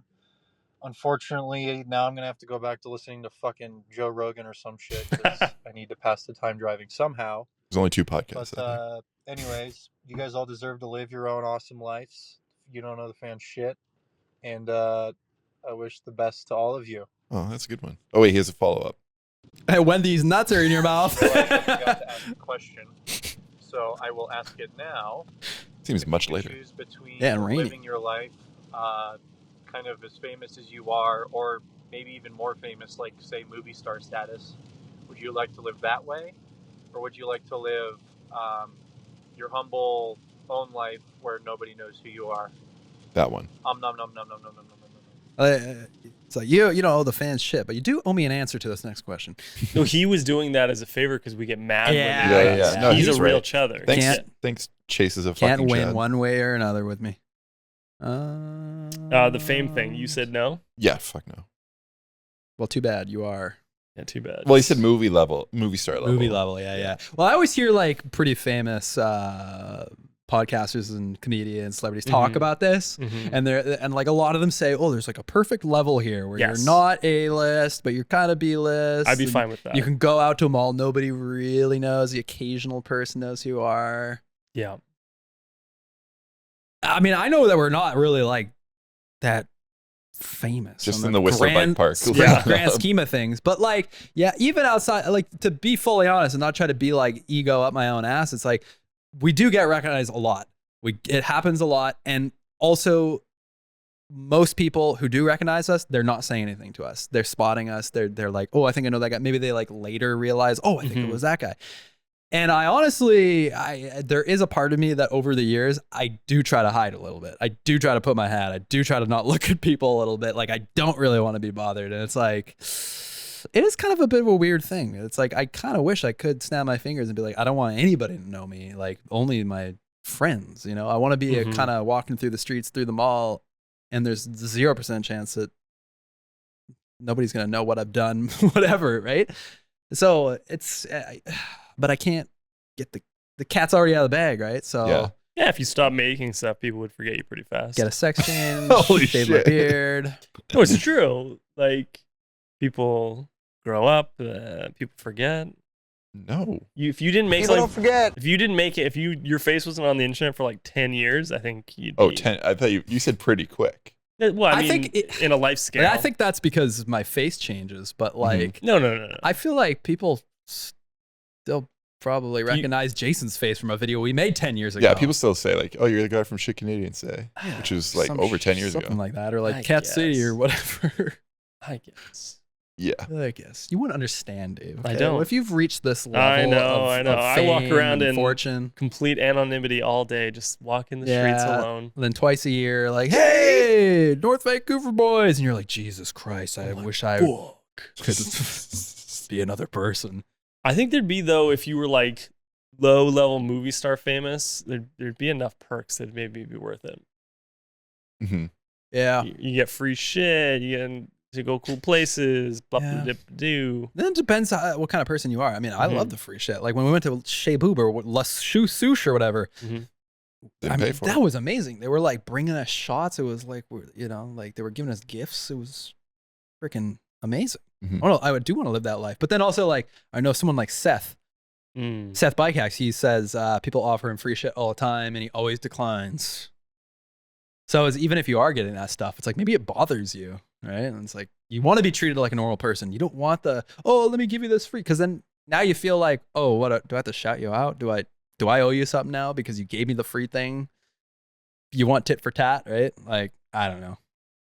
It's hard too because we're in this space that I think like people are very passionate. Like I can't imagine being Seth walking through like a Crankworks, like just walking the main drag at Crankworks. It would be scary. There'd be a lot of people looking at you and being gawked at and asking you for stuff, and I don't know. Especially when you're mostly recognized by like sporty dudes. Yeah, I don't know if I'd be that stoked. And let's just like be real here. We're very grateful of everything that we have, and like we don't want to make this like anybody sees in the future and they're like, oh, I heard the podcast, don't say hi to that asshole. It's just sometimes the time and place, right? Sometimes you just woke up, it's 6 a.m, you're on the ferry and you're like, Jesus Christ, I hope no one fucking is like, hey, what's up, buddy? Are you from that video? Hey, what's up? How's it going? Oh, I heard you close down the office. Hey, what's Jason up to these days? You know? You're like, I'm just trying to get my bacon and egg, dude. Shut the fuck up. I'm just getting my morning baconator. And ranch sauce. Yeah, of course. Say hi. Just remember that we're all people. Don't ask me what bike to get. Should just get like hey guys, this is Peter from Korea again. Sorry for the awkwardness of the last message. I'm not that comfortable with voice messaging anymore these days. I'm glad you guys are interested, and I mainly wanted to get the ball rolling. I will contact the KTO, or the tourism organization. What the hell's happening? See how much they'd be willing to support a trip for you guys out here. And hopefully you'll get some good news about that. Peter, I've got some bad news. The podcast is to tell you about the World Cup a little bit more. That was going to be it's been something in the works for a while, and they want to do all three: cross country, downhill, enduro on all newly cut trail here, courses. And the goal was originally 2025, but there was some feet dragging by the resort. So hopefully 26 is actually when it's going to happen. So good. Oh, we've been down this road before. Be a test event here next fall, I believe. Traumatic. So only 4 more minutes. Could be interesting, but it'd be really cool to see you guys come out here. So hopefully I will have some news for you. And you can send an email. I also have a very poorly curated YouTube playlist of some of the riding out here if you're ever interested. Okay, thanks. No question. Peter? Was it Peter? It's Peter. Funny. I mean, what an awesome timing. guy to go to the tourism board on our behalf. Maybe we should keep things moving along and keep the old Mahalo My Dude channel as is. We might Mahalo's going to Korea. What if the KTO has hella cash? What do they call it? It's called Juan there, right? Juan? Yeah, I think we looked this up. Yeah, we looked it up. Yeah. Hey, but who knows? You could get a trip to Korea. Just me? Yeah. And what if we all get paid handsomely and I say, hey, Jason, there's a spot for you. Are you... I'd say, is there any mountain biking? You say, I don't know. Are there any cool cars to look at? Yeah, fuck. My car channel is really blowing up. Yeah, the understanding that I have is that Jason is not saying no to anything in the future. Of course. We're just having some fucking time to ourselves, people. Okay. So, I feel like I've dropped a lot of F-bombs. Can you guys bleep all those for me? Nope. You guys. Just really fired up on this. It's really final pod. Fired. Yeah, that's awesome. I mean, sounds like a cool thing is happening in Korea. Yeah, I feel like we should do all our business dealings in speak pipes from now on. I was just gonna say, that was Peter, was like an email exchange. Yeah, but the next one can be an email. Voice messages. yeah. Hello at ifht.tv. Send us a message. But also because all the mountain bike influencers who listen to this pod, who now realize, oh, hey, there's an open opportunity. Yeah. Those guys aren't going to take the gig. That guy's email box. You think they got to an hour and a half into our pod? Oh, they're going to be here till the bitter end, my friend. I think so. This one's from Kevin and Griffin, a twofer. Oh. Yo, what up? It's Kevin back from Colorado. Here with my boy Griffin. Yeah, I'm here to redeem him for not asking a question last time. Sick. What's your guys' favorite old internet video, like meme, anything from like Musical.ly, Vine, whatever? or trend, just anything that happened on the internet like back in the day when Vines was a thing and all that sort of stuff. We're super stoked to see what you guys are gonna say, and stoked to see what's gonna come into the future, and stoked for what's next for Jason. Yeah, pretty stoked to send another speak pipe in. So pretty stoked to see what you guys have to say about it. Later. That was legitness. That was legit. So last time he called in, he said stoked a lot. And we Yeah. made fun of him. No, I went down the whole train of yeah. No, that was awesome. Yeah, They that was fun. crushed it. Yeah, nailed the tag team pod. Loved that. I really enjoyed that. Yeah. That was maybe a top tier speak pipe. Yeah, I wish we have another podcast in the future so I can reminisce and say that was one of my favorite moments of the podcast. Kevin and Griffin crushed it. Yeah.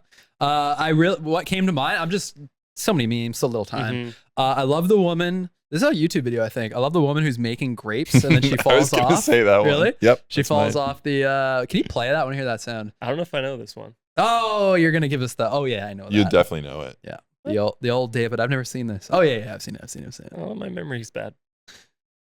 Not for movies. No. There are 3 simple changes I tell all. Oh, the arthritis ad, my favorite.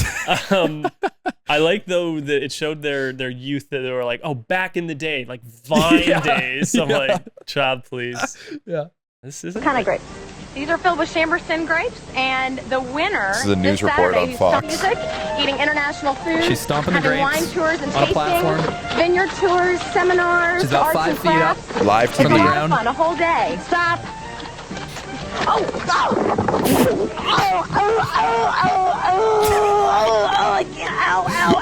Oh my gosh. I can't breathe. She must have knocked the wind out of herself. Oh, you think? No. Are you a Oh, doctor, Dave? And back to you in Oh the my studio, God. Terry. Dude, it sounds like she collapsed a lung or something. That reminds Wait, like- did you remember it? That reminded No, me. I've never seen that. What? It sounded like Jordan Never seen that. Boostmaster on Fade to Black. Ow, ow, ow. I can't breathe. It's not to be. Don't be sour grapes, Dave. Go ahead. No. I was just gonna say that reminds me of the one where it's like the newscast and the couple out jogging. Oh yeah. Go on. And they're like, oh, it's a great time to be jogging out here. It's snowing. There's ice on the ground. Yeah. No cars. There's nothing. Just a light jog. Yeah. And they're like, all right, thanks for the interview. See you later. She turns around, runs 5 steps. Boom, straight on the back of her head. I think she also talks about Concussed. how the snow is really grippy. Like she's hyping up how great it is to run in the snow. That's a good one. Yeah. Oh. People falling is always funny, So no funny. matter what year it is. There's another one that came to mind. If I may just drop another gem Sure. on you You may. fellas Kevin and Griffin. Drop it on me. for the final feed. Brooke, this is going to be a tough Google, but I mean, you've had a lot of episodes to practice this, so may God bless your Lemon soul. party. Look dot- up. Look up Chinese guy heh heh heh. Chinese guy heh heh heh. All right. Now I don't know if you guys know this one. Yeah. This is a real obscure one. Okay. Not to be racist or anything. No, that's not. You got to go straight to YouTube. Go straight to YouTube. These buckets are Okay. filled with grapes. Don't replay Grape Lady. I'd watch it again. No, Chinese get. No, not that. Not that. Scroll down. Nope. Nope. Nope. There's a lot of Chinese guy. I'm sorry. Better be worth You it. guys go ahead. I'm gonna find this. I'm gonna play. Wait. the next What? pipe. Sorry. Wait. One thing. Separate the has. I've been down this road before. Okay. By the way, when I said Korea guy, when I said, oh, we've been down this Is it road. not this fat Asian guy? We've laughing? heard so many deals come to us, and they're like, "Oh, hey, well, yeah, maybe not next year, but 2 Right. years from," and they get our hopes up, and it just never happens. Kicking It it does down. happen a lot. Ah, jeez, that's a hard one to find. I'm gonna find it. Go ahead, play the next. Okay, part. this is from Bennett. Hey guys, Bennett here from Australia, leaving one last speak pipe because it sounds like this might be the end. Not gonna lie, when Jason announced he was moving on, I thought it might be because we're finally getting our DJ Vod Van Cran World Tour that we've all been waiting on. But I guess not, and that's okay. Us Chothers will continue to wait for that. Question for you guys, as all speak pipes should be. Were there any projects in your time of working together that, for various reasons, never made it to the light of day? Yes. Sponsors pulled it never made it off the drawing board, something didn't work out. I'd love to hear if there was anything that could have been that didn't quite make it out into the public eye. Anyway, love the pod. All the best in your future endeavors, and we'll see you guys around in whatever that might look like. Om nom nom nom. Now, in proper fashion, he asks a question. Improper fashion, he asks a question that's been asked 500 times.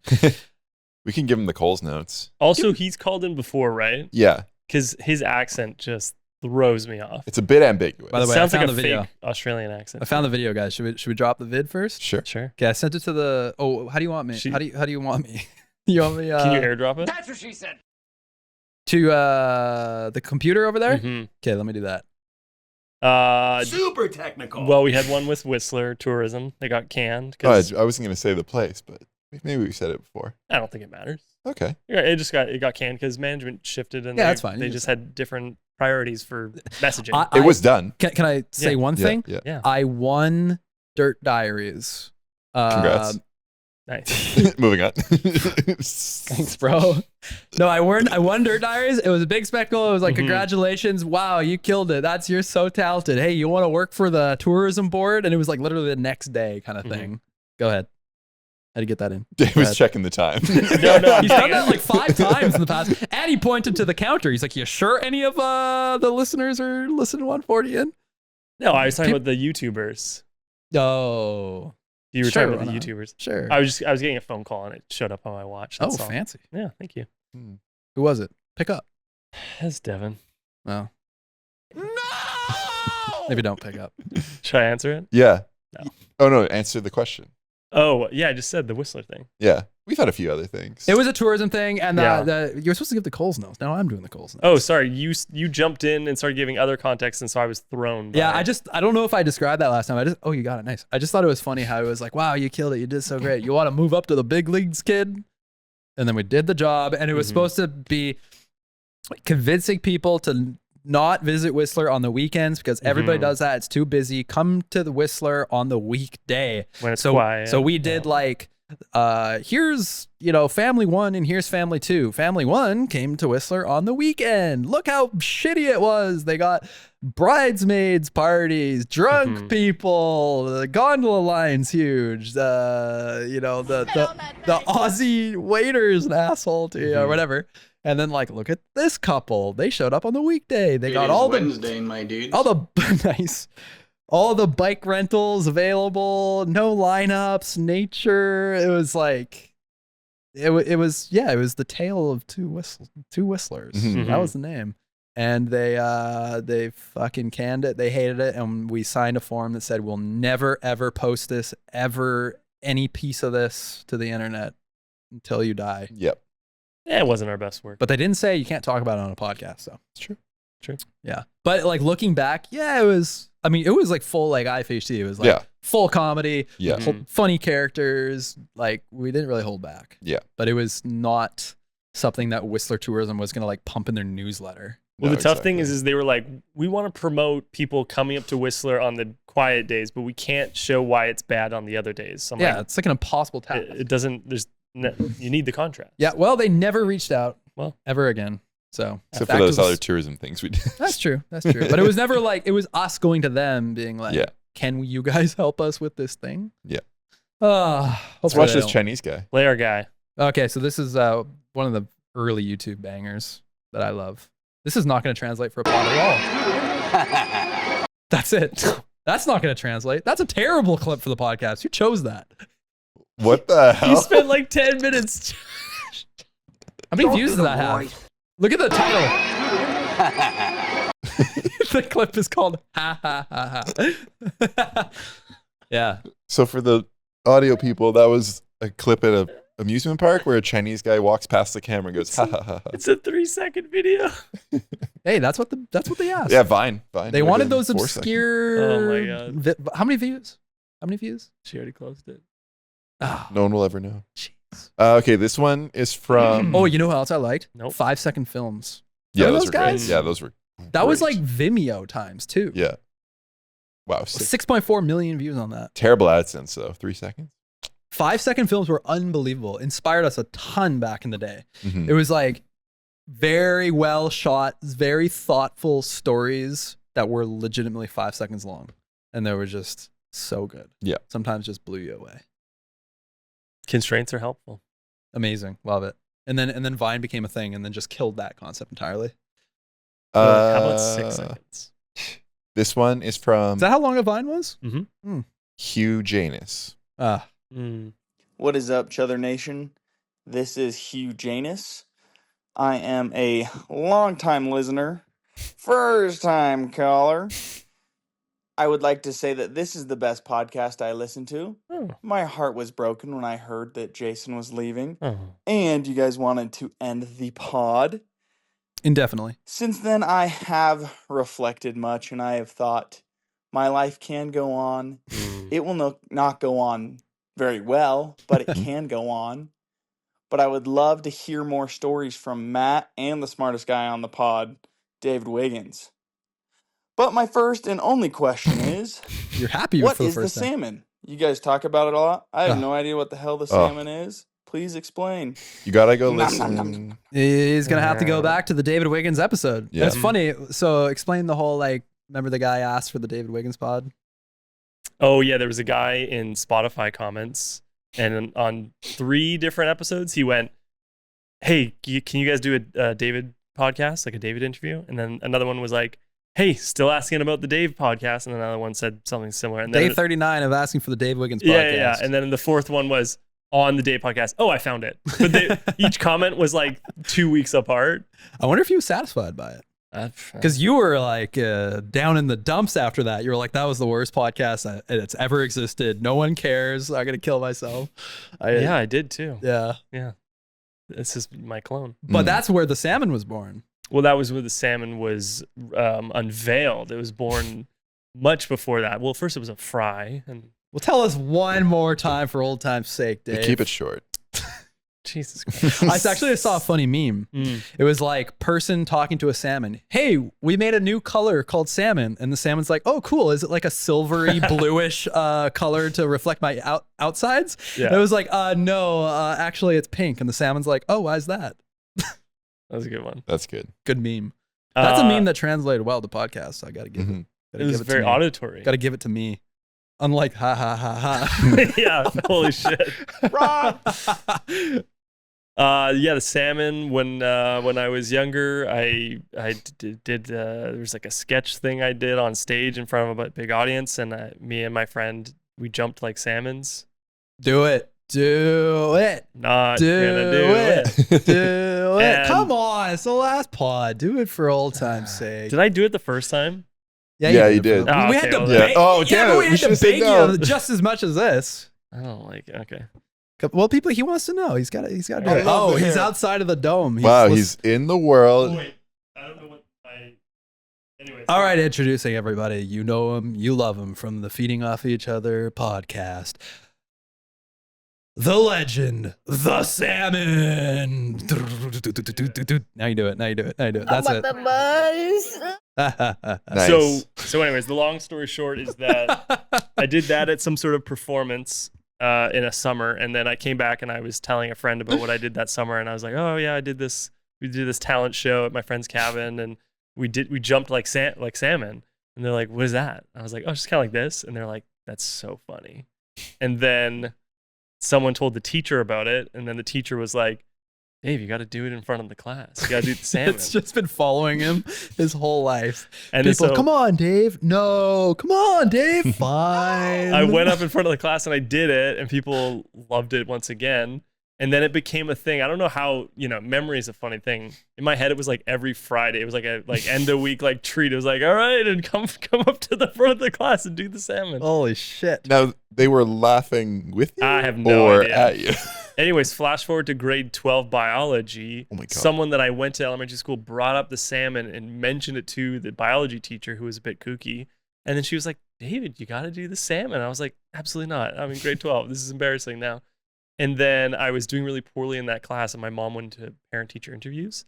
And my mom's like, yeah, so is he just not really handing in assignments or whatever? She's like, oh, no, he's fine, but he won't do the salmon. And my mom's like, what the fuck are you talking about, lady?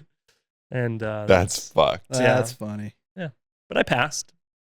Well, I feel like you didn't put as much oomph into that salmon that you did back in the day when you were in front of the class. You probably were flailing. Well, I figured my head would have been out of frame anyways, Yeah. So I just wanted to give the rough approximation. Yeah.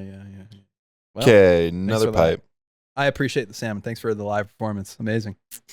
De nada. This one's from Greg. Driving. Well, it's come to this. How am I going to get fed if you guys don't continue podcasting? You don't need Jason. Mhm. You just need to teach Dave about mountain bikes. Tried. And have on cool guests. Yeah. And just, keep Easy. shooting the shit. Don't give up the dream. Oh, that's it, eh? That's it, no question. Just pure disappointment. Yeah. Well, I gotta say, the guests, I feel like the guests burnt us out a little bit. I mean, we don't have a booker or anything. We're just doing everything ourselves. And we're like, me and Jason are like throwing around like, well, how about this person? How about this person? They're all mountain bikers. Dave's like, okay, whatever. Sure. I'll literally listen to whoever. So then we're like, okay, well, let's try some comedians, or opening the pool to like just interesting people. Then the podcast starts to lose its identity. We're like, wait, are we a mountain bike podcast? Are we like an entertainment podcast? Are we a comedic podcast? What are we? And I feel like, you get the perfect guest and you're like, what is the purpose? Is it because we're interested in talking to them? They have a good story. They think we think it's gonna drive traffic, and then we put it out. We go through all the effort. We line up the schedules. We do it. We edit it, and then like no one fucking cares, and there's nothing. Crickets. Are you? Happens. And it's not always like that. Sometimes it's the perfect situation. We get a person who's great at storytelling, great on the mic, whatever. But yeah, it kind of burnt us out a little bit, I'd say. It wasn't the reason. It's not a big reason about why we we're putting a pause on things, but I would say it's hard. Took a toll. It's hard. Very hard. It also took more preparation for guests in terms of like questions and games. It also took more, mental energy just to like bring a new person, like bring someone into your space. Yeah. And then they'd hang a little bit sometimes before, a little bit after. It just inflates everything. It's hard to like be yourself sometimes because we're throwing fart sounds and it's hard to feed sometimes. It's true. Anyways, that's all it was. He's just saying don't quit, don't be quitters. You don't need me. File that in the Jason is a pussy folder. Yeah, it's getting full. It's a heavy one. Yeah. This one's from Luke. I won't say his last name. Holy shit, it's the final episode of Feeding Off Each Other, and that makes me really sad. This is Luke from Cut Labs calling all the way from Australia, and I have a question for Jason, midlife crisis Lucas. Dude, do you want to have a midlife crisis down under? Come and visit. We can go surfing. I have dirt bikes we can go rapping on. There's waterfalls to jump off, and if you do still feel like you want a mountain bike, then I've got a pretty cool backyard trail. I've been told that Seminark does build better features than me, but I don't know, mine's still a bit he of doesn't fun. build them. Whatever. If an intern builds them. Think about it. Now, I've got a question for the entire pod. If you were to have a midlife crisis down under, what would be the top of your bucket list things to do? I know, punch a kangaroo in the face, visit the world's biggest rock, which it's a boulder. I don't know if it actually is the world's biggest rock. Smartest man on the pod, correct me on that one. Yeah, so what's the top of the list? And again, seriously, thank you all so much for the hard work you put into the pod. I'm not actually a podcast guy, but I became addicted to it about a year ago, and I've been thoroughly enjoying every episode since. And it felt like I was just hanging out in a room with a bunch of my friends, and that is a really nice feeling. So thank you. Oh, thanks, Luke. Great channel. Go check out Cut Lab's channel. That was Very so well nice. done. Videos every 8 months, but when they're out, he'll love it. He did our mountain biker creators react to mean comments last year. Oh yeah. And I edited that, and just by watching the footage of him, I was like, this guy seems so nice. Yeah, agree. Jason, go ahead. This one's for you. You gonna go? It's not, he says for everyone. No, it was for you. The No, first it's for half. you. Oh, no, I probably won't go to Australia. You should go. That sounded like a really nice offer. I'm gonna take your place. I was getting tempted. You gotta pay for it. And Now he'll I fly don't. you out. Where does he live in Australia? I don't know. I thought it was just one place. Just one, like Australia, and you're just big there. Place. I don't know. Probably Melbourne. Near Sydney. Didgeridoo, probably. I've said like when I was in my Snapchat days, when it went off on Snapchat, so many Australian kids following me, and they would all say, "Come to the Gold Coast, come to the Gold Coast, come to the Gold Coast." And I feel like every year for 4 years, I was like, next year I'm coming for sure. Next year for sure, for sure, for sure. And I feel like we were really close to doing it, and then COVID happened. Blame everything on COVID, but I feel like we're pretty darn close. You can blame stuff on COVID. I would love to go. I don't know. I honestly thought about it. You know, I already said like, oh, do I like travel next year or something? You should. Gotta go now for the prime time. For the summertime. All right, we'll see you later. Mm-hmm. You guys take the rest of the pod. Oh no, it's only like spring there now, isn't it? Yeah. Yeah. Getting into summer. Yeah, it's good. Wouldn't be fun though to go check out his wood shop, see how he puts things together. Our bucket list of things to do in Australia. But everything wants to kill you there. Everything wants to kill you. You got spiders, wallabies. I'd love to throw a shrimp on the Barbie there. You know, Austria. I hear their sausages are great. Good chocolate. I think bucket list things for Australia. One is Uluru. I don't know if you guys know what that is. No. Giant fucking rock. It might be the one he's talking about. Oh yeah. Oh, it's gotta be. Come on. Yeah, no, it's Uluru. the other rock. 2 rocks. Well, there might be. Uluru is this thing. Like literally a giant rock in the middle of like a very flat area. That looks like a cliff. That looks like a mesa. Yeah, there you go. A rock, I feel like you have to be able to pick up. It's like not one. attached. No, If it's it's just one piece. thing, if Yeah, it's one piece, it's a rock. Well, what one about the thing. chief? The chief's bigger than that. Chief's a rock. It's probably not one rock. I think it's a couple of rocks. Yeah, isn't it? It's like also Prove just it. like, how did this happen? One It's in the middle of a rock. flat place. Aliens, man. Is that where they found like tribal carvings and stuff? There's like lots of places Probably. in Australia where there's like you can see like really ancient depictions of what life used to be back then. Dumb question. Could that be an asteroid? Could be. Who knows? Yeah, it's a pretty fucking I mean, dumb question. all of Earth is an asteroid. It's made by asteroids hitting each other. Yeah, but like this specifically. Yeah. Because many other mountains arise from the ground. Yeah. Anywho, I would want to see that, and I would want to see an F1 race because I'm not a car guy. In Melbourne, I think it is. I don't even know. Like, I feel like I don't know that much about Australia. Like, yeah, more in general terms. It's kind of crazy how out of touch I am with what goes on in Australia.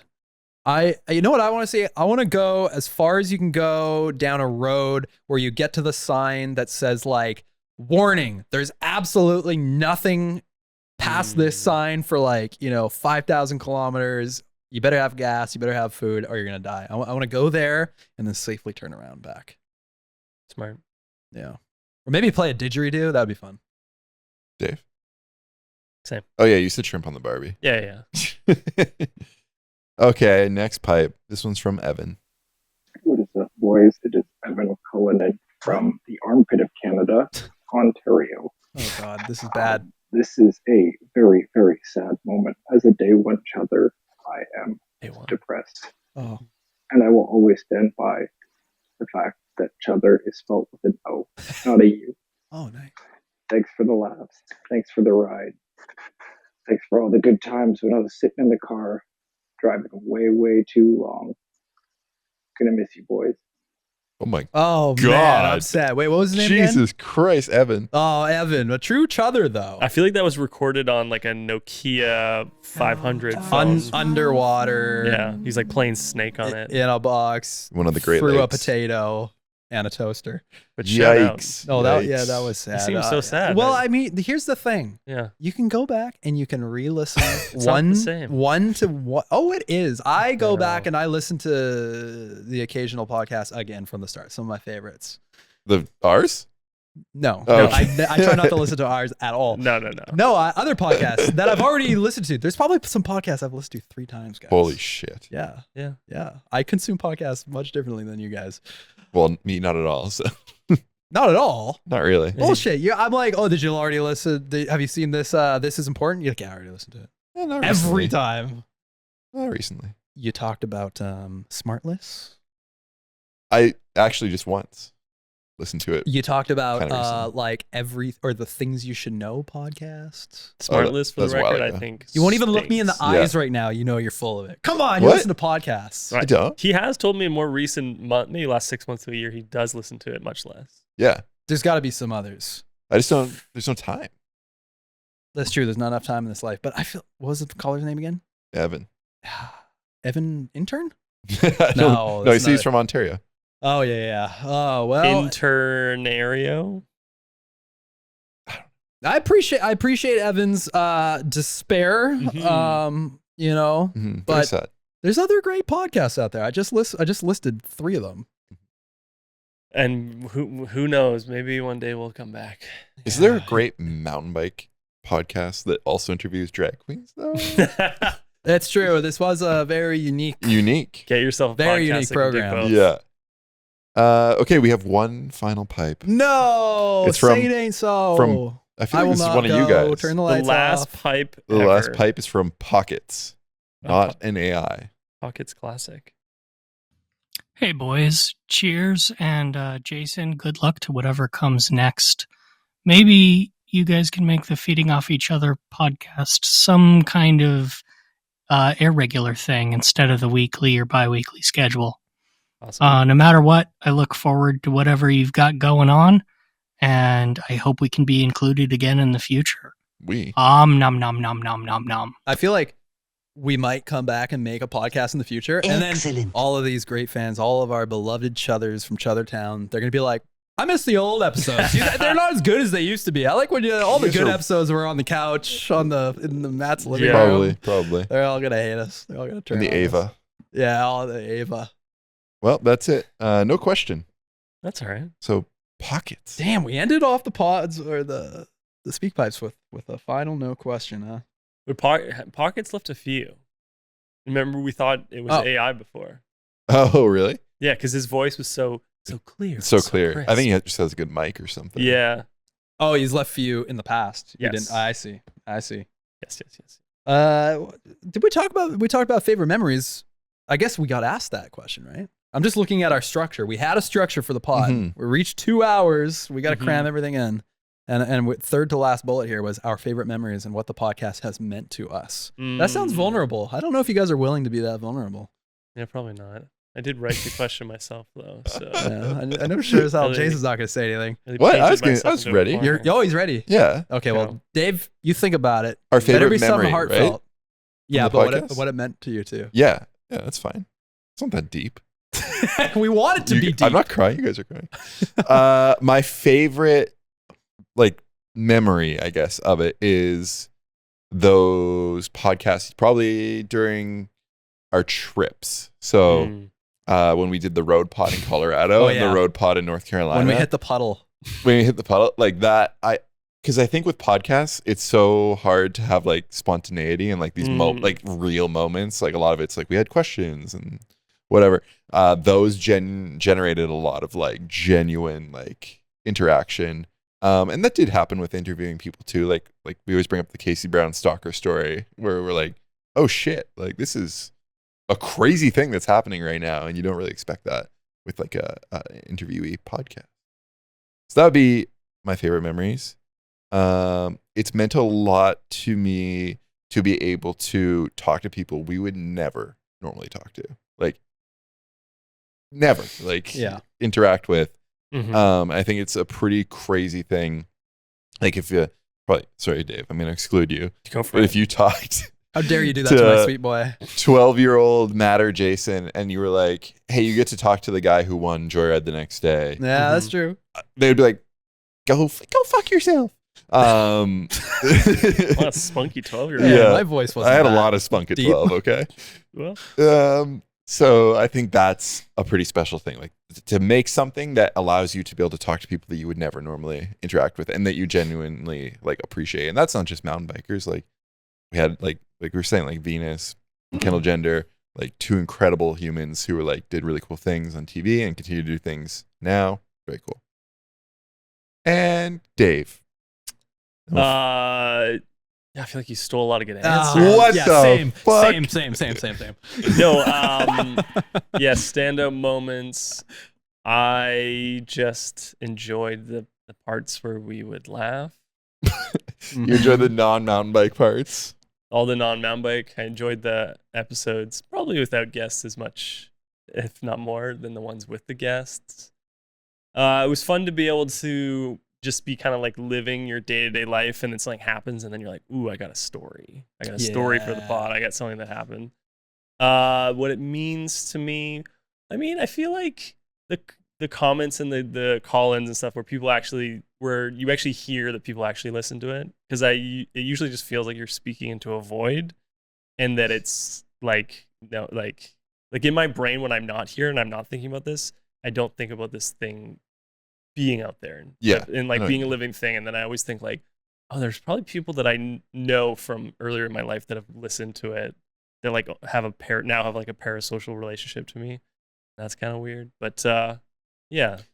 So those are my thoughts. Well, even like some of the people we work with, they send us some emails and they're like, oh, hey, right. by the way, that's not how you say octopus. And we're like, what? No way. You're each other. That's great too. Yeah, exactly. I think I mean, when we started this thing, episode 0, there's a lot of like, just, I don't know what the word is. Maybe not anxiety, doubt. You're like, are we really going to rebuild this or start building this thing from 0? You're like, what's the point? What's it going to turn into? But it's like, you just don't really know until you go and you try it out and you do it. And so I don't know. It's nice to actually just like keep pushing forward, keep doing it. But it's funny though, when you're like in daily life and you're like, oh, this will make a great pod. Cause I started to do that too. If something would happen, I'd have to write it down in my notes. So I remember we'd always say, we'd come to the office, Dave, you'd start telling us, oh, you guys aren't going to believe what happened on the weekend. And we're like, save it for the pod. And we'd literally just shut you up in the moment. And then you can't tell us because we're like, tell us on the podcast. So we can have a genuine reaction to it. And I'd write it down maybe 10% of the time. And then we would not record a podcast for 17 weeks and we'd forget about it. Or we'd have the guest on and there was no room to be like, here's what happened when I went to Silver Star. Yeah.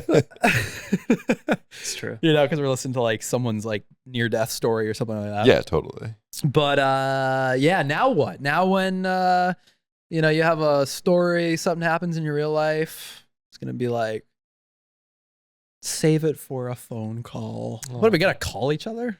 Ew. Brother, ew. That ain't happening. We're not calling each other. Maybe. It's interesting because maybe we did used to call each other, and now because of the working relationship, we do see each other most of the time. Almost, I don't really call anybody though. That's true. Times have changed. I got no one to call. It's true. Why not? That was sad, but it's been a good journey, and man, it's evolved. Like I posted a little carousel of building this place from nothing. It used to just be white walls. We had camping chairs in here, and I was posting the progress, and I was ready to post it, and I realized, I didn't even include when we started to do this in the living room in my house, and I didn't even include when we did it in the Ava. I didn't even include when we did it on the road. You look back and you're like, oh shit, we've been doing this for a while. And how long did we get? 2.5 years? 2.5 years. That's a long time for a thing. That's crazy. That's pretty much a weekly thing. And we were pretty damn consistent. Until the last couple of weeks, we only missed like 5 weeks or something like that. Well, the fact it's 2 years old and there's 112 episodes means pretty much a week, every week. Yeah, I mean, we were more consistent with this than any YouTube channel we've ever started. It's true. Yeah.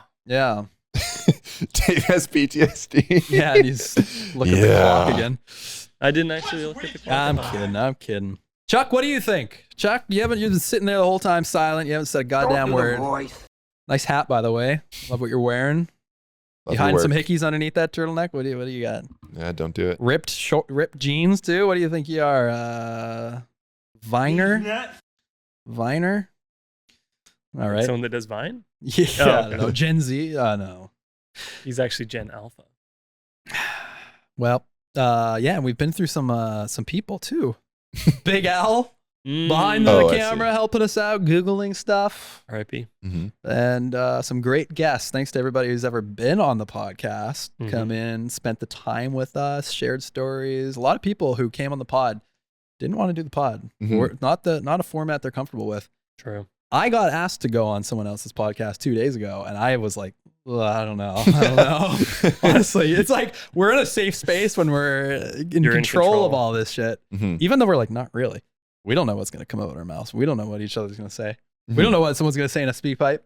We can edit it. Yeah, we got editing control. But it's like, I don't know. I feel like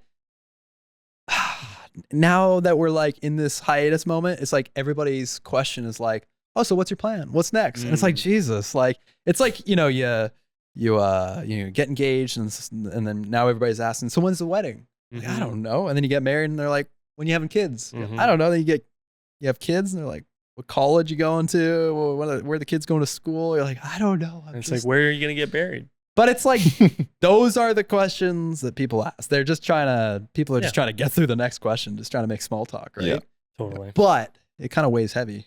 And people are like, so what's the plan? And then you're like, oh, well, you know, fuck, I'll just see where life takes me. It's a good plan. Yeah. What else can you do? But, you know, we're probably going to still, you know, create some things, right?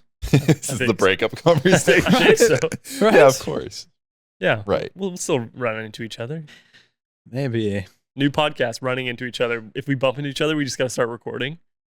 Yeah. Oh, I'm telling you, I mean, we could get the computer desk setups. You guys could take a mic home and figure out how to plug an XLR into a USB port. And hey, I got a Blue Yeti mic. What? You've had it this whole time? Yeah, I gave it to Mike. Oh. And you could, you know, we could record remotely. That was something that we never actually experimented with. We always had in-person guests, but we wanted to get like Danny McCaskill on the pod. We're like, he's never going to show up. Maybe if we get a remote pod going, he probably would do it. He probably would. But not in this era of the Feeding Off Each Other podcast, sadly. Gonna tear it all down. We're actually leaving the studio too, shutting down the studio, and we're downsizing everything. Everything must go. Everything. Jason, I'm gonna lose some weight. Wait, Brooke, where's the? Did you bring the card? Oh God. That sucks. Brooke makes cards, and not related, or anything. Brooke made a card that said "Congrats, you quitter" card. I was going to write a sincere message in there, have you read it and this was going to promote Brooke's art card company, Fuzzy Feelings Art, but that won't be happening anymore. Insert an image of a card here. We planned this 4 weeks ago. Set reminders. Jason, are you going to insert the image? I can. I just need to receive. Whoa, look at this card. Look at this one. But it's funny because maybe 4 years ago, I gave Jason a "Congrats, you quitter" ice cream cake, but it was for quitting Pink Bike. Or Rocky Mountain. Oh, Rocky Mountain. Okay, yeah. My timeline's all messed up. Like, I can't remember what the hell we've done over all these years. It's been a lot of years. Oh, it's been insane. But wait, so you quit Rocky Mountain, and then we went full time for a bit, and then you left to go Pink Bike. So I should have got you a cake on that. But I wasn't congratulating you because you were leaving. But this time I was going to congratulate you because it's not you're leaving us for another company. It's you're leaving to grow as a person or shrink. Commendable. Might go bad. Who knows? maybe. But I was going to give you the congrats your quitting card, and then Dave, I was going to do the congrats you're laid off card. Subsequently, the truth is, folks, no full-time staff anymore at IFHG Films. No. Downsizing everything. Pretty much just me trying to tear down the studio, sell the few things I own. Put it all in a Sprinter van. I mean... an Earth Roamer. Yeah, Earth Roamer. Sorry. Jesus Christ. So you guys know what an Earth Roamer is? No. Yeah. There's one that parks on my street. Oh, yeah. Okay. Sick. And it's like custom painted. With like it looks like the Sistine Chapel, this one. Like it's fucking amazing. That's crazy. Like it's hand painted. Unbelievable. I just doxed myself. Anyways, if you know where that is. We're fully downsizing everything. That's the real true story of everything. And the future of everything is a little bit unknown right now. But I feel like this is a time where we all need like I don't think that this time apart is bad for anybody, right? Like probably not. No. As much as Jason needs time to I don't know, figure out what else there could be space for. You know, you got the wedding to plan, you got whatever. I got all that shit too. We're trying to figure out homes. How do you buy a home this year in Vancouver? Don't know. Maybe Dave could tell us a thing or two. Mr. Homeowner. That will not be my plan. I know nothing. And Jesus, we've been forcing Dave to make mountain bike related content for like 3 years. Is it a fresh breath air, Dave? A fresh breath air. What the fuck did I say? Cut that breath of fresh air. No, we'll double it. A fresh breath air. Is it a Fresh Prince of Bel-Air? I mean, I just got so used to it, and for me, it's like I just like doing creative sort of stuff, and kind of no matter where you work, you're gonna end up doing kind of, you know, what it would be rare with whatever creative work you were doing that it would also fit into the specific niche that you are secondarily also interested in. Like for you guys, it's like you love mountain biking and creative stuff, and you're doing both. But it's like, so I never had too much of a chip on my shoulder about any of that. So, but yeah, it'll be a nice change up to expand the topics. Yeah, and like even going back, like, I don't know, what is it now? 10 years ago? Maybe not that, 8 years ago, you guys were all doing your own full-time shit. Meanwhile, you're like, you have like another window open behind your like, you know, desk work, and you're like helping us write like something. Oh my God, yeah. Mike and I would spend so much time on Slack talking to you guys at our other job.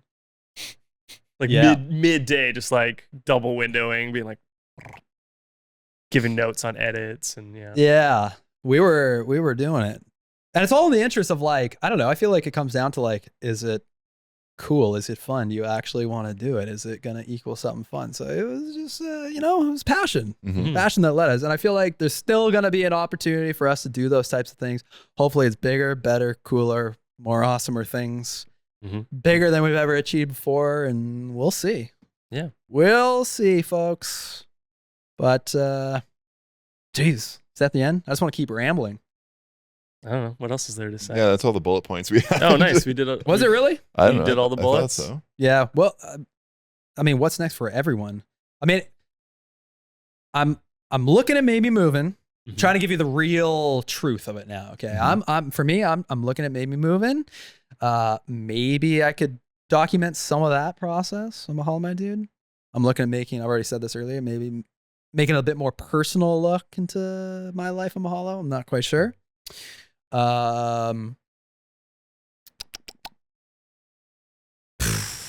What else? Fuck, it's hard. Watching every Canucks game, maintaining hockey guy status. The biggest thing is I just want to simplify shit. It's too complicated to make the things that we make now. It's like everybody wants what they want. The fans love their videos. They love their like vlogs. Bring back the vlog. Where's the Whistler video? Where's this? Where's that? They don't feel the struggle of like editing those videos. I'd love to continue making videos because I love to be like the master of my own domain and be able to not have the boss or whatever. I love that. But the videos are just way too complicated to make. So I'd love to kind of take a break, go back and like figure out what is the absolute like most simple version of a Mahalo video that I can make and put it out there and hopefully repeat it and not need like the whole team to do it. Because ultimately, like, if we're going to make something bigger and better, I would hope that there's more time. I want to give you guys more time to not be like, make the fucking YouTube video to keep the hamster wheel going, right? It's like, let's you know, be more strategic with the time we have.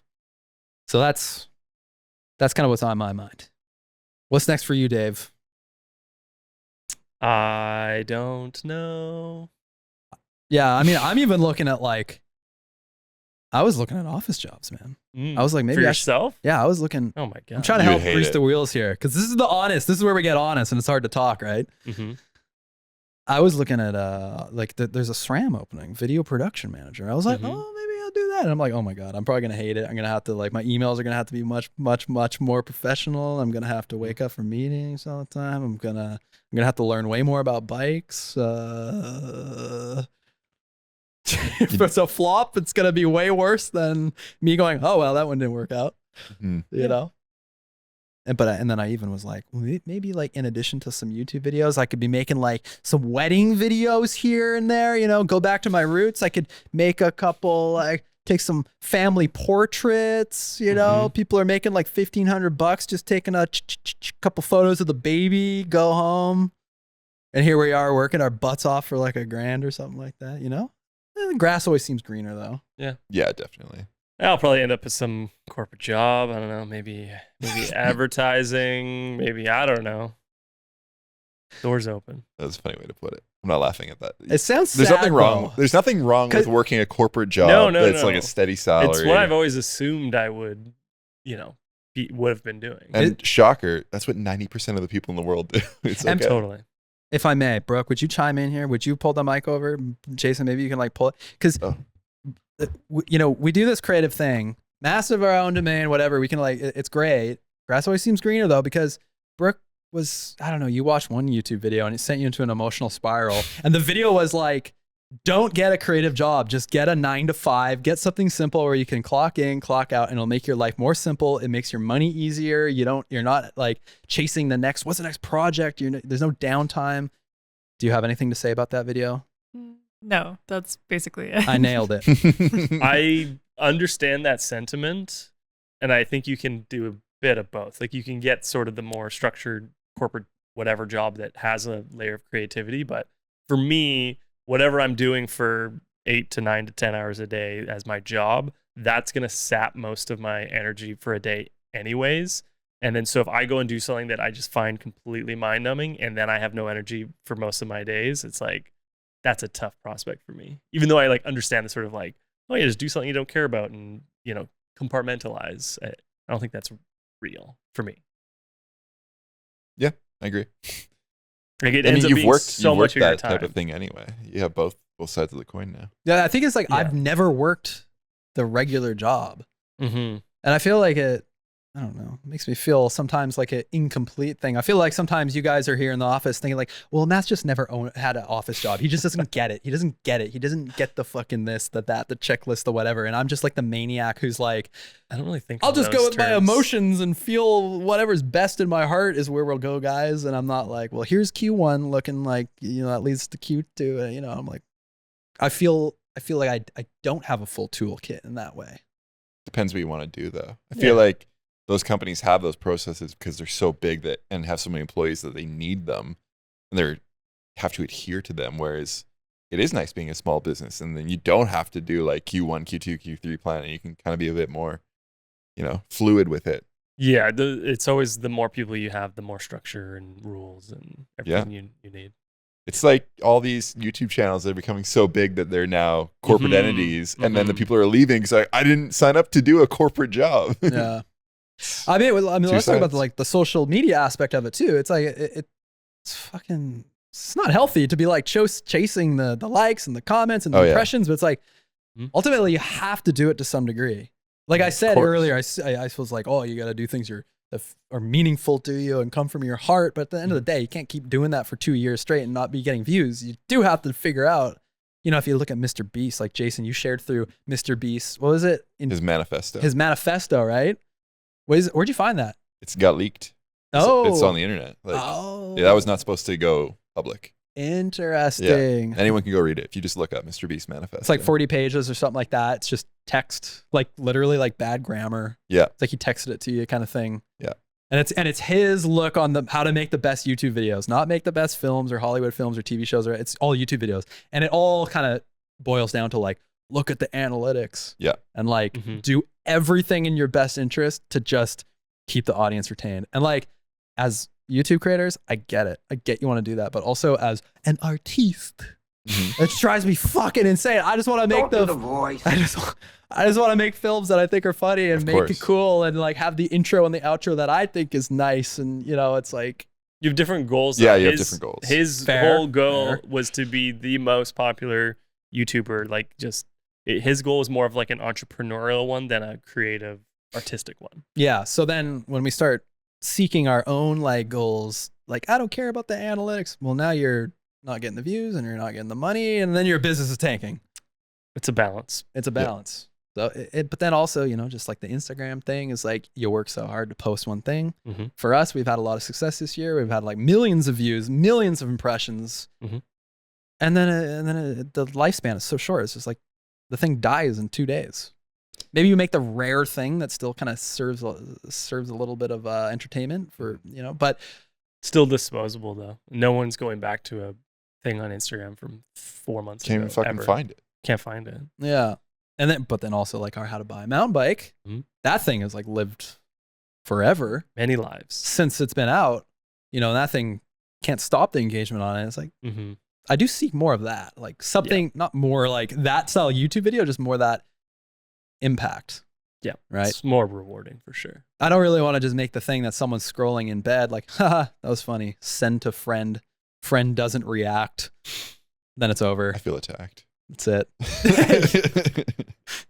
Because you're the friend not reacting. Yeah. I was there in person. I was with Dave. I was reacting IRL. I've literally said to Jason still comment in Slack because Matt can't see that you reacted in front of me. He can't see you wink. Ah!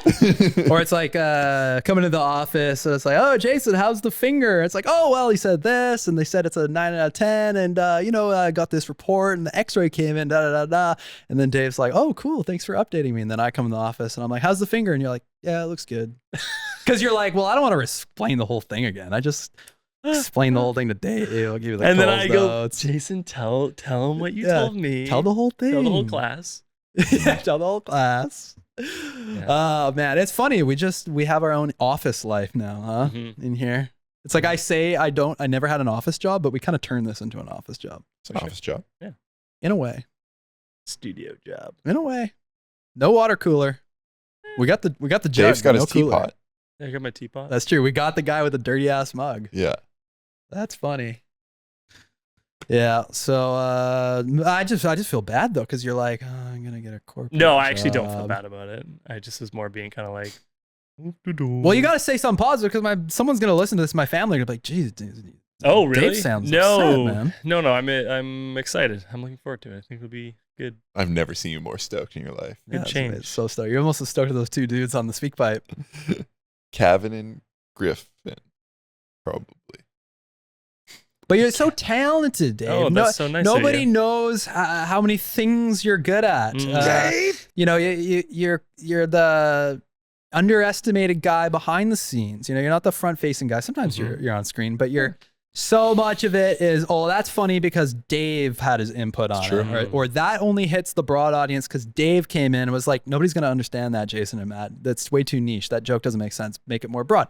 Or it looks beautiful because Dave had his hand on it. Or whatever. They're saying now, you got all this like experience with social media and how to make a viral video and how to get engagement and all this shit. So this is a corporate job to some degree. Yeah.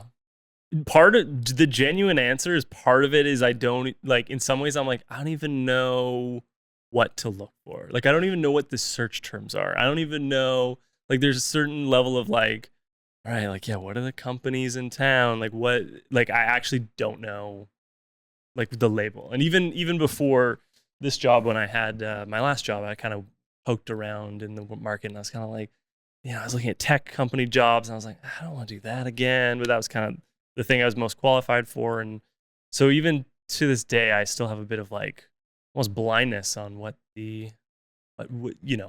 slot I would fit most in. Because I also don't want to go take a step back and be in like a more junior role at a company, but because I haven't done that specific thing within that industry or within that company. So yeah, I don't know. It's a bit of an exploratory phase. So if anyone wants to hire me, let me know. Yeah, you'd be a scoop, Dave. Lots of fish out there. Lots of salmon. And a snack. Oh, thank you. Yeah. Like I said, like Jason said something about like, on the last pod, like, I don't know, do I really want to do this forever? Maybe you didn't say this, but someone out there said like, do I want to be making YouTube videos in my 30s? Do I want to be a YouTuber when I'm 40? And in my head, I'm like, I kind of want to. But then also I'm like, well, maybe I shouldn't. Maybe I'm too in my world of like, no, you're going to make YouTube videos forever. I think the term like YouTuber got associated with like a young infantile sort of thing because it was a new medium and still a relatively new medium. It would almost be like people being like, well, I'm not going to be in television forever. That's just, for babies. It's a bit silly. Now Right. it's like, I think it's more of a substantial thing. Honestly, one of my big concerns about whatever the next job is literally being replaced by AI. I'm like, oh my God, am I going to find myself in a position in 5 or 10 years where it's like, yeah, you can design things or you can do this. And it's like, no one cares. Yeah. Or I was like, should I just be like a fucking teacher or something? What if someone just knocks on our door, saves us 6 months from now, and they're like, hey, I got $19 billion for 300 movies. Great. You got to make them in 7 years. Sure. And then we're just Sounds like a nightmare. back here again with Chuck. It was Chuck the whole time. I mean, if buckets of money had been being thrown at us, I think circumstances may have changed. It would. The truth is, money was not as plentiful. Plentiful. Thanks, Dave. Smartest guy in the pod. See? Wasn't Right as plentiful. Budgets were cut again. Kept happening. Future's looking not upwards for the bike industry. No. Not this worse. time. It'll get worse. Ebbs and flows, ups and downs. We're in a down. It'll come back, though. It will. And everything does. Probably, but it'll be Cavan and what was his name? Griffin? Griffin. It'll be them. The new all of my dudes. Is Cavan a name? It sure is. That's a fake name. It's a speak pipe name. Fake name. Maybe. Yeah. Is this our longest episode? I don't think so. Oh, okay. And Jason, people want to know. Just to, give us something else. Give us something. Give us a little morsel. I'm saying TV. We're talking movie deals. No. Pink Bike Academy season 4, of course. People are worried about you. People are worried. Eyebrow sponsorships. No one's worried. No, I still don't know. I haven't made any plans. I haven't laid any foundations. People keep saying, "Oh, does he have a?" They ask me right away, "Oh, does he have another job lined up?" Everyone's I don't. that. Yeah, I do not. 100%. Like, I would tell you. I believe you. I'm just saying it for the people. Yeah, no, I don't. Like, whenever the last day here is, like, I'm not. I would just be at home chilling. Yeah. No. NDA, no dorks allowed. Well, what's how you living though? How you living? You gonna just burn money, burn your savings? Yeah, for a while, probably. What's a while? Yeah, I don't know. Whenever I find the next thing. I feel like we're just gonna see you making another mountain bike video in like 7 weeks or something. Maybe 8. And that would be a fuck up on my part. What would he make? You mean him just by himself? No, I don't know. I mean, I feel like someone's gonna be like, "Oh, I need someone to make this thing." Fucking. Oh, Jason, I know he's available for sure. And they're like, "Hey, I have $19 million for this thing." Whoa. Jason, That'd be can nice. you make it? If that happens, I'm gonna make the thing for $19 million. No. Give me a call. Okay. They'll be like, "Oh fuck, I really need help with this fucking thing. I have $2,500 for this thing." And they'll be like, "Oh, I know Jason has to." I'd be like, "No, I'm not doing that." Okay, they're like, "I have 25.50 and I mean, everyone's got a number. Everyone's you. got a number. Yeah, there's always a number. Of course, there's a number, but no.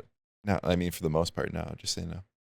After we just talked about a race to the bottom. Yeah, exactly. That's the thing that's fucked up about life. It's like you don't want to chase the money, but it's like, well, how am I going to live? Yeah, which you know, live for sure. What? This is the crazy thing about life. You got to earn money to live. We've divulged into white dudes on a podcast. Yeah. Oh boy. Did you know that if you don't eat for upwards of 20, 30 days, you will die? That's the most wild thing I've ever heard. Yeah, it does suck. The hamster wheel, man. And you talk about the hamster wheel with like creating content and stuff. Man, the corporate job hamster wheel feels worse. It's definitely worse. It feels more like way worse. Existential, because you're just like, I'm just coming here every day, and it feels so same, and yeah. Well, that's what I worry about with you guys. I mean, Jason had to leave for Christ's sakes. I would put him through the corporate wheel. Here you mean? Hamster wheel? Yeah, I mean. No, we're saying the corporate. Like, yeah, we're saying the not corporate this. wheel. We're saying the opposite. I know, but I'm saying like, how different is it? You still have to show up and oh fuck, I gotta make this. But that's life. Caption the bullshit or whatever the hell the worst job here is. There's no job basically that exists that doesn't end up feeling like that. Like I can't really think of too many. Like I say this from a point of like curiosity where I'm like, I don't understand what it is to go to the corporate job and the desk job. I don't know the difference between that and me waking up and having to send my emails and caption my Instagram things and whatever tell the dude what first bike to get in the email, whatever the fuck it is. Again. I'm like, oh, the hamster wheel keeps going. Well, for you, it's like, it's not the exact same predictability of like, you're expected to be at your desk at 9 a.m. You're expected to be there until this time. You're expected to go and take that meeting with the team. Like it's just the extra rigidity of those environments is what makes it feel a bit more soul crushing. And then there's PR, and then you can say the wrong thing, you get fucked up, and there's people with different opinions. And it's also like, you can't say no. Like you can't say no. You can't say no to anything. No. It's like you given a project. It's not like, oh, how much is it paying? Like, well, it's like, no, you're doing it. Yeah, it's just like next up. Yeah.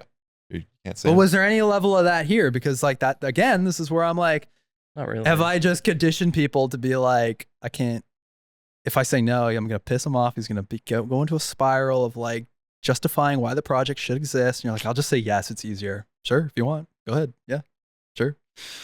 It's going to make money. Really. Not really. It doesn't feel the same. Yeah, It feels rigid. And we would. And there's ways to like cater it to, you can add your flair to it, whether it's like through editing or writing or like getting, like, and we would push back. Like when we really thought something was a bad idea, we pushed did. back. It's like the other day when you killed something, and I was like, all right, it's dead. And then Jason's like, good job, Dave. You killed it. Dave! Something that I thought was a good idea. I don't remember Well, that. my idea was for every silent biking we've done, caption them like YouTube channel Primitive Technology does. Caption them with a little bit more info, like saying where we are, what our plan was, how, the stats on the ride or whatever. Just give a little bit more, and then maybe people would go back and view. And you're like, it's 1,000 more views. It's too much work. It seemed, for me, it seemed like a small potential impact. I couldn't see myself utilizing that. That's why it was hard to envision. And that's why I'm like, Dave's probably right. I'll kill it. He's probably right. Smart guy. Smartest guy. Smartest guy. Yeah. But like, job search, like, I find myself going on Craigslist every once in a while. Craigslist. If you're going the right place. No, don't go to Craigslist. I have a soft spot for Craigslist. I go to Craigslist every once in a while because like contract jobs. I just go like film gigs. Just to see what's up there. Right. There's never anything good. Yeah. But I'm like, maybe one day there will be a nug, and it won't be on Craigslist. I don't think. What? So where are the sources? Well, LinkedIn obviously is the big one. God, I tried so hard to not get on LinkedIn. You guys on LinkedIn? Yeah. Yeah, I've had a LinkedIn my whole professional life. I don't ever do anything or post on it. Same. See, this is where I feel like complete income. Do you not even have an account? I made an account like maybe 2 months ago so I could read some person's bio or something like that. Right. That's why you do it. Yeah. But you've never needed one. Well, that's what I'm saying. I feel like I don't have a complete toolkit, and I feel like I feel like I'm still a kid in a way. I'm like, I don't even have a LinkedIn. But the difference between you having one and not having one would be a matter of like 45 minutes of filling in all the pieces of information, or 20 minutes or whatever. Oh, God. And then way too much time. I gotta let this guy know what bike to buy. People would, a bunch of people would start following you. You probably have a bunch of follow requests. Yeah, probably. You haven't even seen. Oh, God. Just more social media, eh? Yeah. Just more. It's like different though. But I am getting, because I did make that account, I'm getting like subscription emails, like newsletter emails. And it's like, job posting for EA Sports associate producer. And I'm like, that sounds awful. I'd be, getting the coffees and whatever. That's a step down. Yeah. Yep. Or maybe it'd be sick. Maybe it'd be amazing. Maybe every job's in Hawaii, and every job posting I've ever read though, I'm like, I don't think I'm qualified for that. You never really? Yeah. It always sounds so daunting. Or like it's within a specific sub industry where I'm like, well, I haven't specifically done that. I've done all the things, but I haven't done it within that vertical or whatever. It's always like 7 years experience 7 in to this 9 space, years, and like fluent in Adobe, Google. You're like, who is this person? Are you looking for? It's a terrible list. Well, I mean, what about the current job climate right now? It's like people coming out of high school and I guess university. It's like the hardest time ever in history to get a job. And now we're in this position where we're like, are we fighting now with these kids, the Gen Zs? No, because we're having way more experience. Oh, well, that's good. Yeah, the years of experience help much more than like a degree even. Sometimes. And then even you not thinking you have this specific sort of like corporate experience, you've still dealt with brands and clients, and like you've been in the spaces, you've done the emails, you've taken the meetings. Like those are the actual valuable experiences versus the actual format of an office. So what's the dream job? Just humor me. Retirement.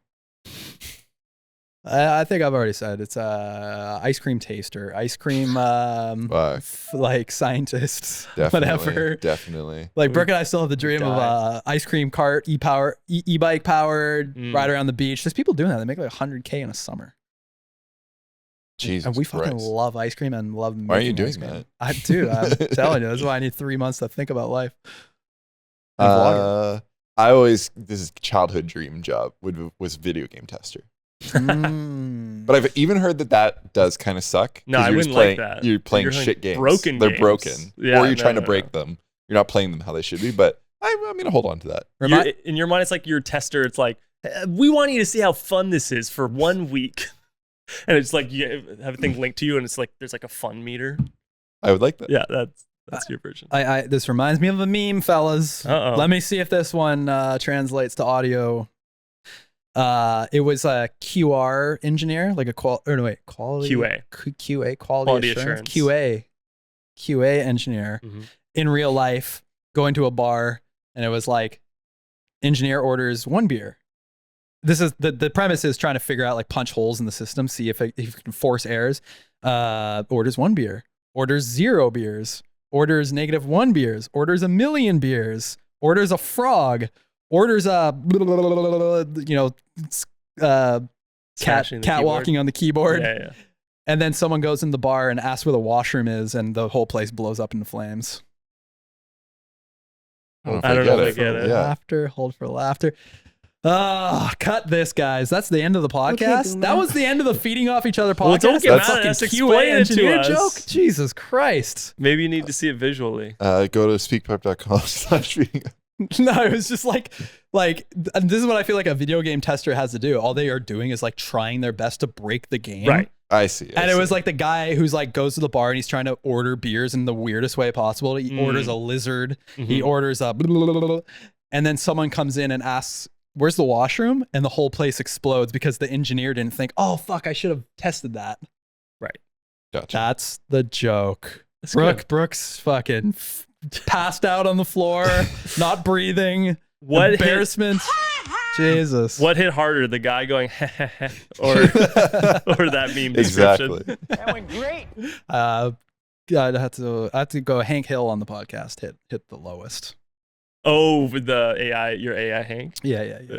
That was good. But I was just good. saying, QA engineer, video game tester probably doesn't seem that glamorous, That's right? terrible. You probably don't make very much money at all. I don't know. EA apparently is a sick place to work at, though. They have like a whole in Burnaby Campus. Sick campus building. Yeah, like soccer fields. But I've heard questionable things about the actual working hours and Oh, I'm all sure that it's kind of shit. stuff.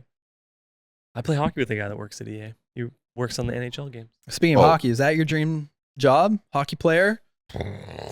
I've never even been able to fathom that would be an option because I'm so terrible at sports. But if you were good, Or just That'd be cool. but as a kid, were you like ever, like really young kid, were you ever like, oh, maybe I'll play in the NHL? No, because I didn't really like hockey when I was a young kid. Oh.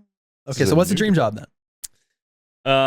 When I was a kid, I thought Salmon. I thought I'd be like a famous actor or something, I think. wow.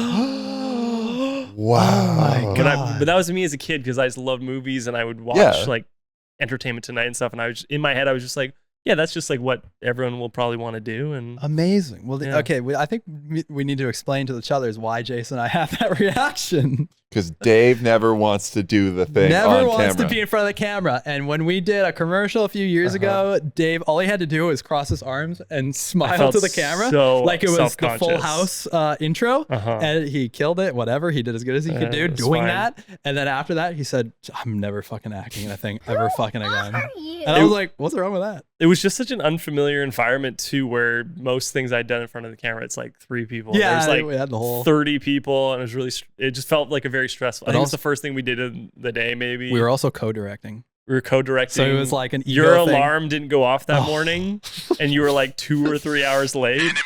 And everyone was So on like, time. "Where's Matt? Where's Matt?" And I was like, "Oh, I don't know. I'm sure he's coming." Like I just was like trying to maintain the sort of whatever equilibrium of the whole thing. I literally showed up and I've like said action. Like I literally showed up and like probably less than a minute I said action. And I was Pretty like, baller.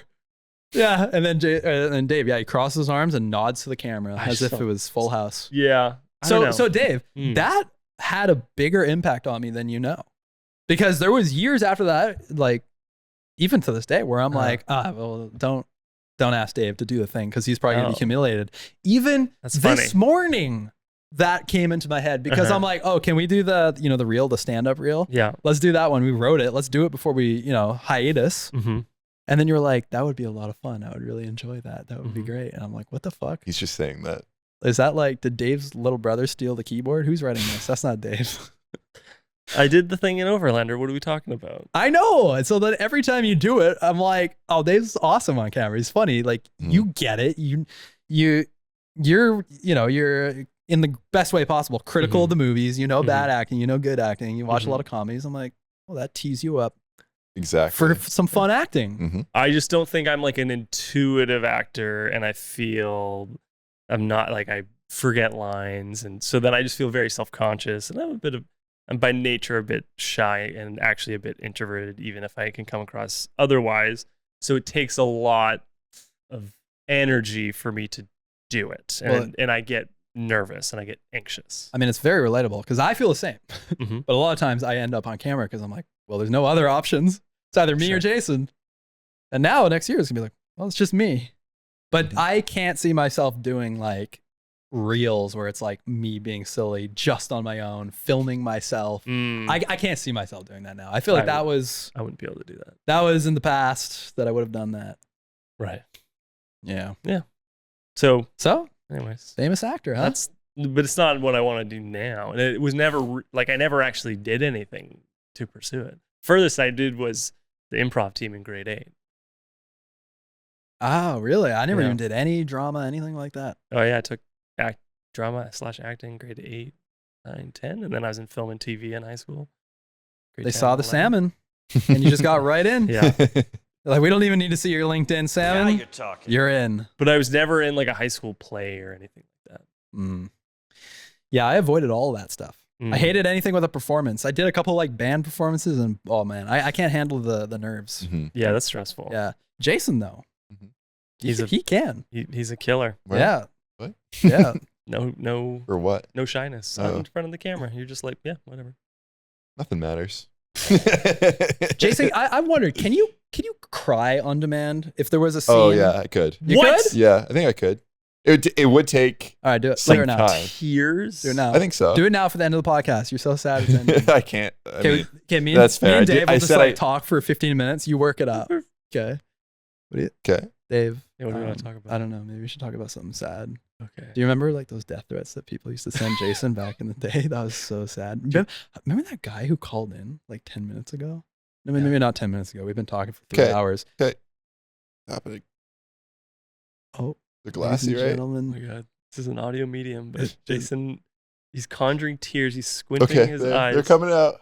They're glassy. They're glassy. There's like a tear here. It's coming. That's a freckle. It's in my eye. I did one. It's here. What's your strategy / technique? I kind of have to squint a little bit, like a little like forced like this kind of. I feel like that's actually like pushing on my tear ducts a little bit. Okay. I think this is like the intro to crying, acting. Like you have to channel something sad. Yeah. I was just kind of thinking about crying. I was like, cry, bitch. Man's never cried a day in his life. Not usually. How often do you cry? Not often, man. I haven't cried in a minute. I'm like every 3 years, maybe. Yeah, it might be like 5 years. I was close. I think the last time I cried, I talked about it. It was some movie. Oh, it was fuck. I'll never remember the name. No, I don't count movies. What? You don't count movies? No, How do you not count movies? I can cry in a movie relatively easily. I don't that often, but I can. But like in real life, I think there's been a lot of moments in which I'm like, I'm pretty sad. This is pretty sad. I could cry right now, but I try Holy shit. Sorry. I try to be the stoic man. The stoic man, not like the man, just the person who's like, it's okay, I'm here. We got this. The anchor. The anchor. Thank you. Yeah. You got to channel You're talking something about sad, in a movie though? No. In real life. Like, oh, okay. You know.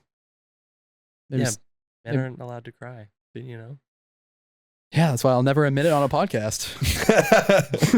Never. Well, I feel like you have to channel something sad. It's like these big actors who can cry. They're like, oh, I think about like losing a loved one, dog dying, like the end of the world. I've heard about people though that are just like can do the Jason. They're like, yeah, I'm crying. Like it's more physical. To be fair, I was like, yeah, I'm crying. But if I was acting in a thing, I'm not all like. I think I would have to do the sad thing if I was like weeping, like crying on camera. Like actually, I can make my eyes water. It's pretty easy.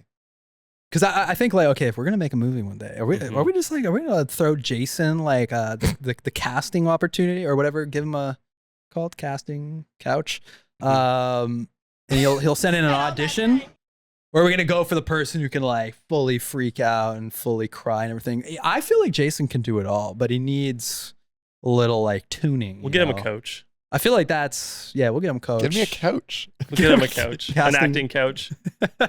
I feel like he can get there, But Maybe.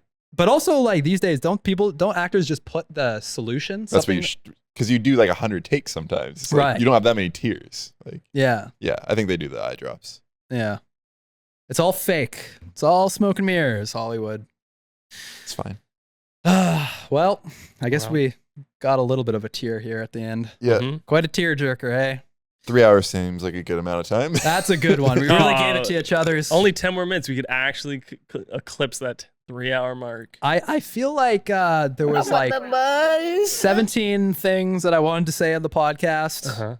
You said 17 other ones. And I was like, I better write all those down. I didn't write a single one down. And you know what's upsetting? No. Every podcast, well, at least for me, I'm always like, oh, I forgot to say the thing, or oh, this. Now it's like, man, that's going to be frustrating.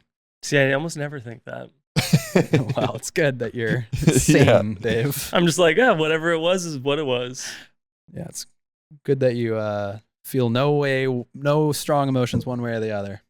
Yep. It's like Switzerland. Been compared to a robot before, so. And a bitch. And so sounds like you're gonna wrap it up. Truly. I thought we were. Well, we were heading that way. What are you gonna say? What are you gonna say? I was going to say, well, if you made it this far in the podcast, you may also be interested in our merch at mahalmydude.com.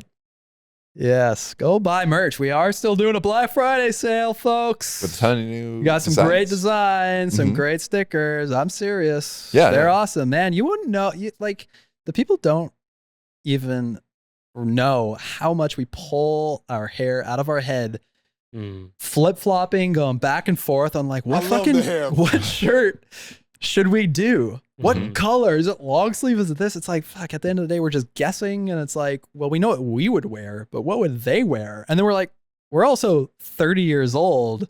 What about a 14-year-old kid? What are they going to wear? What about a girl from Taiwan? Yeah. And so. Are we getting a lot of Taiwanese girls these days? Well, we have one. Oh, okay. We had one. Chuck? Fire, bruh. But yeah, we put a lot of effort to it. We hope you like it. Please buy a sticker, and we'll put it in a savings account and put our kid through college. We also have map cloths. Yes. I thought you were going to say, and do not leave a speak pipe at speakpipe.com. Do not leave a because it will SpeakPipe. not get listened to. Unless you have a job opportunity for me. And no, then fucking message Dave on LinkedIn. No, I want it in SpeakPipe form only. I feel a little sad about that, where I'm like, damn, like, come the date that you guys are like, all right, I'm tapping out. It's going to be like, what, are we not sending memes to each other anymore? There's not going to be like, no one's going to be commenting on the YouTubes anymore. Slack's going to die. It's going to be all this stuff. It's going to be over, guys. There'll still be. There'll be some things. There'll be things. There's still things. Jason still has to send me his Wordle scores. It's true. You guys still doing Wordle every day? Yeah. Yep. And you send Wordle scores to each other? Yeah. Most in mornings between 7:45 and 8:15. Because we had a Slack channel and then it died, and that was just like, I guess it's just us. Wow. I have What's next? Jason's going to invite us to something? I have a 105-day streak going. Very impressive. Quit bragging. Thank you. I almost forgot 2 nights ago. I was so scary. You know what? I can't get into the Wordle every day. That's fine. I can't get into it. But you know what my thing is that I could get into, but I just simply don't because I don't remember? GeoGuessr. Fucking love GeoGuessr. Like, do you play it or you just watch people do it? I've been playing it, but I've gone through some videos of watching people play it. Rainbow. I love GeoGuessr. If you're not familiar, it's Google View, Street View. They just throw you somewhere in the world and you have to guess where you are. I've never tried. Really? No. Oh, pull it up. No, just kidding. I'll do it. Just kidding. Let's pull it up. So annoyed. That's how we're gonna end the pod. We're playing a game of GeoGuessr. This is fun. This is how I want to end it. Jason wants to end so bad. Wait, let me describe one more meme. Actually, let's. Wait. So are we competing against each other? No, it's a team game. Oh. Chothers play together. Oh, you have 2 minutes? Saskatchewan. Yeah, and you have to pay for it now. All right, we got lots of field here. Oh, you're allowed to move? Yeah, you can move a little bit, but then after so many clicks, it just cuts you off, and you can only go backwards. I'm gonna say like the Midwest somewhere. So usually, what you do is you find clues, you find license plates. Which doesn't help that Google blurs out license plates now. It's a white one though, so that's left-hand drive vehicle. Okay. Was it? Oh yeah, okay. Context You look for clues. signs. Like some people are so good at this, they know where every car, what country they're from, or like the build of a barn. Or like the crops. It's definitely America. The trees, the shadows. You think that's America? Yeah. I think that's Europe. Really? I don't know why. Riveting stuff. Yeah, I just kept saying Saskatchewan. Stuff. No, it can't be Saskatchewan. What do you think out there, Chothers, who are just listening? Where is this? Yeah, we're seeing a red barn, like wheat field vibes. This is the worst GeoGuessr I've ever come across. There's no clues. Let's say Iowa. Oh, damn. That dirt road, though. Hard to fucking How do you lock in your answer? Imagine if we just kept going and then we see our office and then we see us and then you come in and it's us sitting here right now. I'm voting Iowa. Iowa. Wait, Brooke, do you know the answer? No, nobody does. That's why it's a guesser. I thought you were I think you zooming on the guys map are because... way off. I don't know. Plug it in. Final answer, Iowa. Where are we? Whoa, Drum roll, please. Oh, I was right. Europe. Why did you think it was Europe? Finland. Because of that car, dude. But it was, okay. You can get those here. Yeah, I see what you mean. Yeah, but... Yeah, you're right. Ooh, feels like this is Africa vibes. All right, we got palm trees. No, not Africa. Could be South America. We got blue buckets. Those are some nice palm trees. Could even be like Costa Rica, to be honest. What a terrible way to end this podcast. Yeah, this is horrible. I think it's pretty good, guys. Wait, what was that car? I think it's in line with every other podcast we've ever done. It's true. Just ends badly. It fizzles out. Oh, here we go. We got clues out the wazoo. Oh, jeez. All right. Tell us, car guy, what kind of car is that? It's a Isuzu. What? Not you. Other car guy. Oh, okay. I don't know. I'm going to say like, you said like Africa. Could be Africa. I'm going to say like Caribbean, Jamaica. I'm going to Costa Rica. Costa Rica. Just realized we left our fans. Should we have to start over? Should we start over? I don't know why we turned them off. You can't even hear Dave, it what's your guess? Half the people are listening to this podcast in a car anyways. I have no guess. Dave has no guess. That said, I said Jamaica. I don't know. Jamaica, final answer. Hit me. Hit me. Hit me. No, Frick doesn't know where Jamaica is. Up, zoom in. Jamaica me crazy. Up. No. Gulf of Mexico, Cuba. Go to Cuba. Between Cuba and there you go, Jamaica. Oh, God, I was off. Where was it? Holy Jesus. We are in Asia. No, that's where we guessed. Yeah. Go left. Hard left. Hard Keep going. Keep fault. No. See, I said Isuzu, so you know. Oh, we're in like Malaysia. Wow. Oh no, Taiwan. Oh my God. Our girl's at. My voice cracked on that.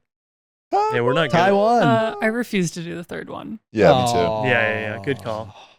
All right. It Well, can't get better than Taiwan. Imagine if we saw the woman who called in. I still think that was a bot, that woman who called in. I don't think it was real. I don't even remember. Because she never, didn't we say, oh, wait, wasn't there like a guy from Africa too? Or something? That guy was definitely. And then we said, like a if you're scam. not a bot, call in again to the next pod. He never called in. And then he never did. What the hell, man? It's like spam and scams have just gotten into everything, even the speak pipes. Unbelievable. Well, guess what, scammers? You won't be scamming us anymore good because luck. that's the end of the Feeding Off Each Other podcast. And as indefinitely. always, we love you. Love you guys. Thanks for listening. Being here, doing this. And as always. 3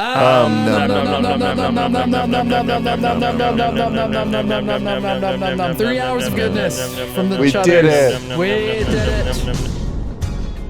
Thank you for listening to Feeding Off Each Other.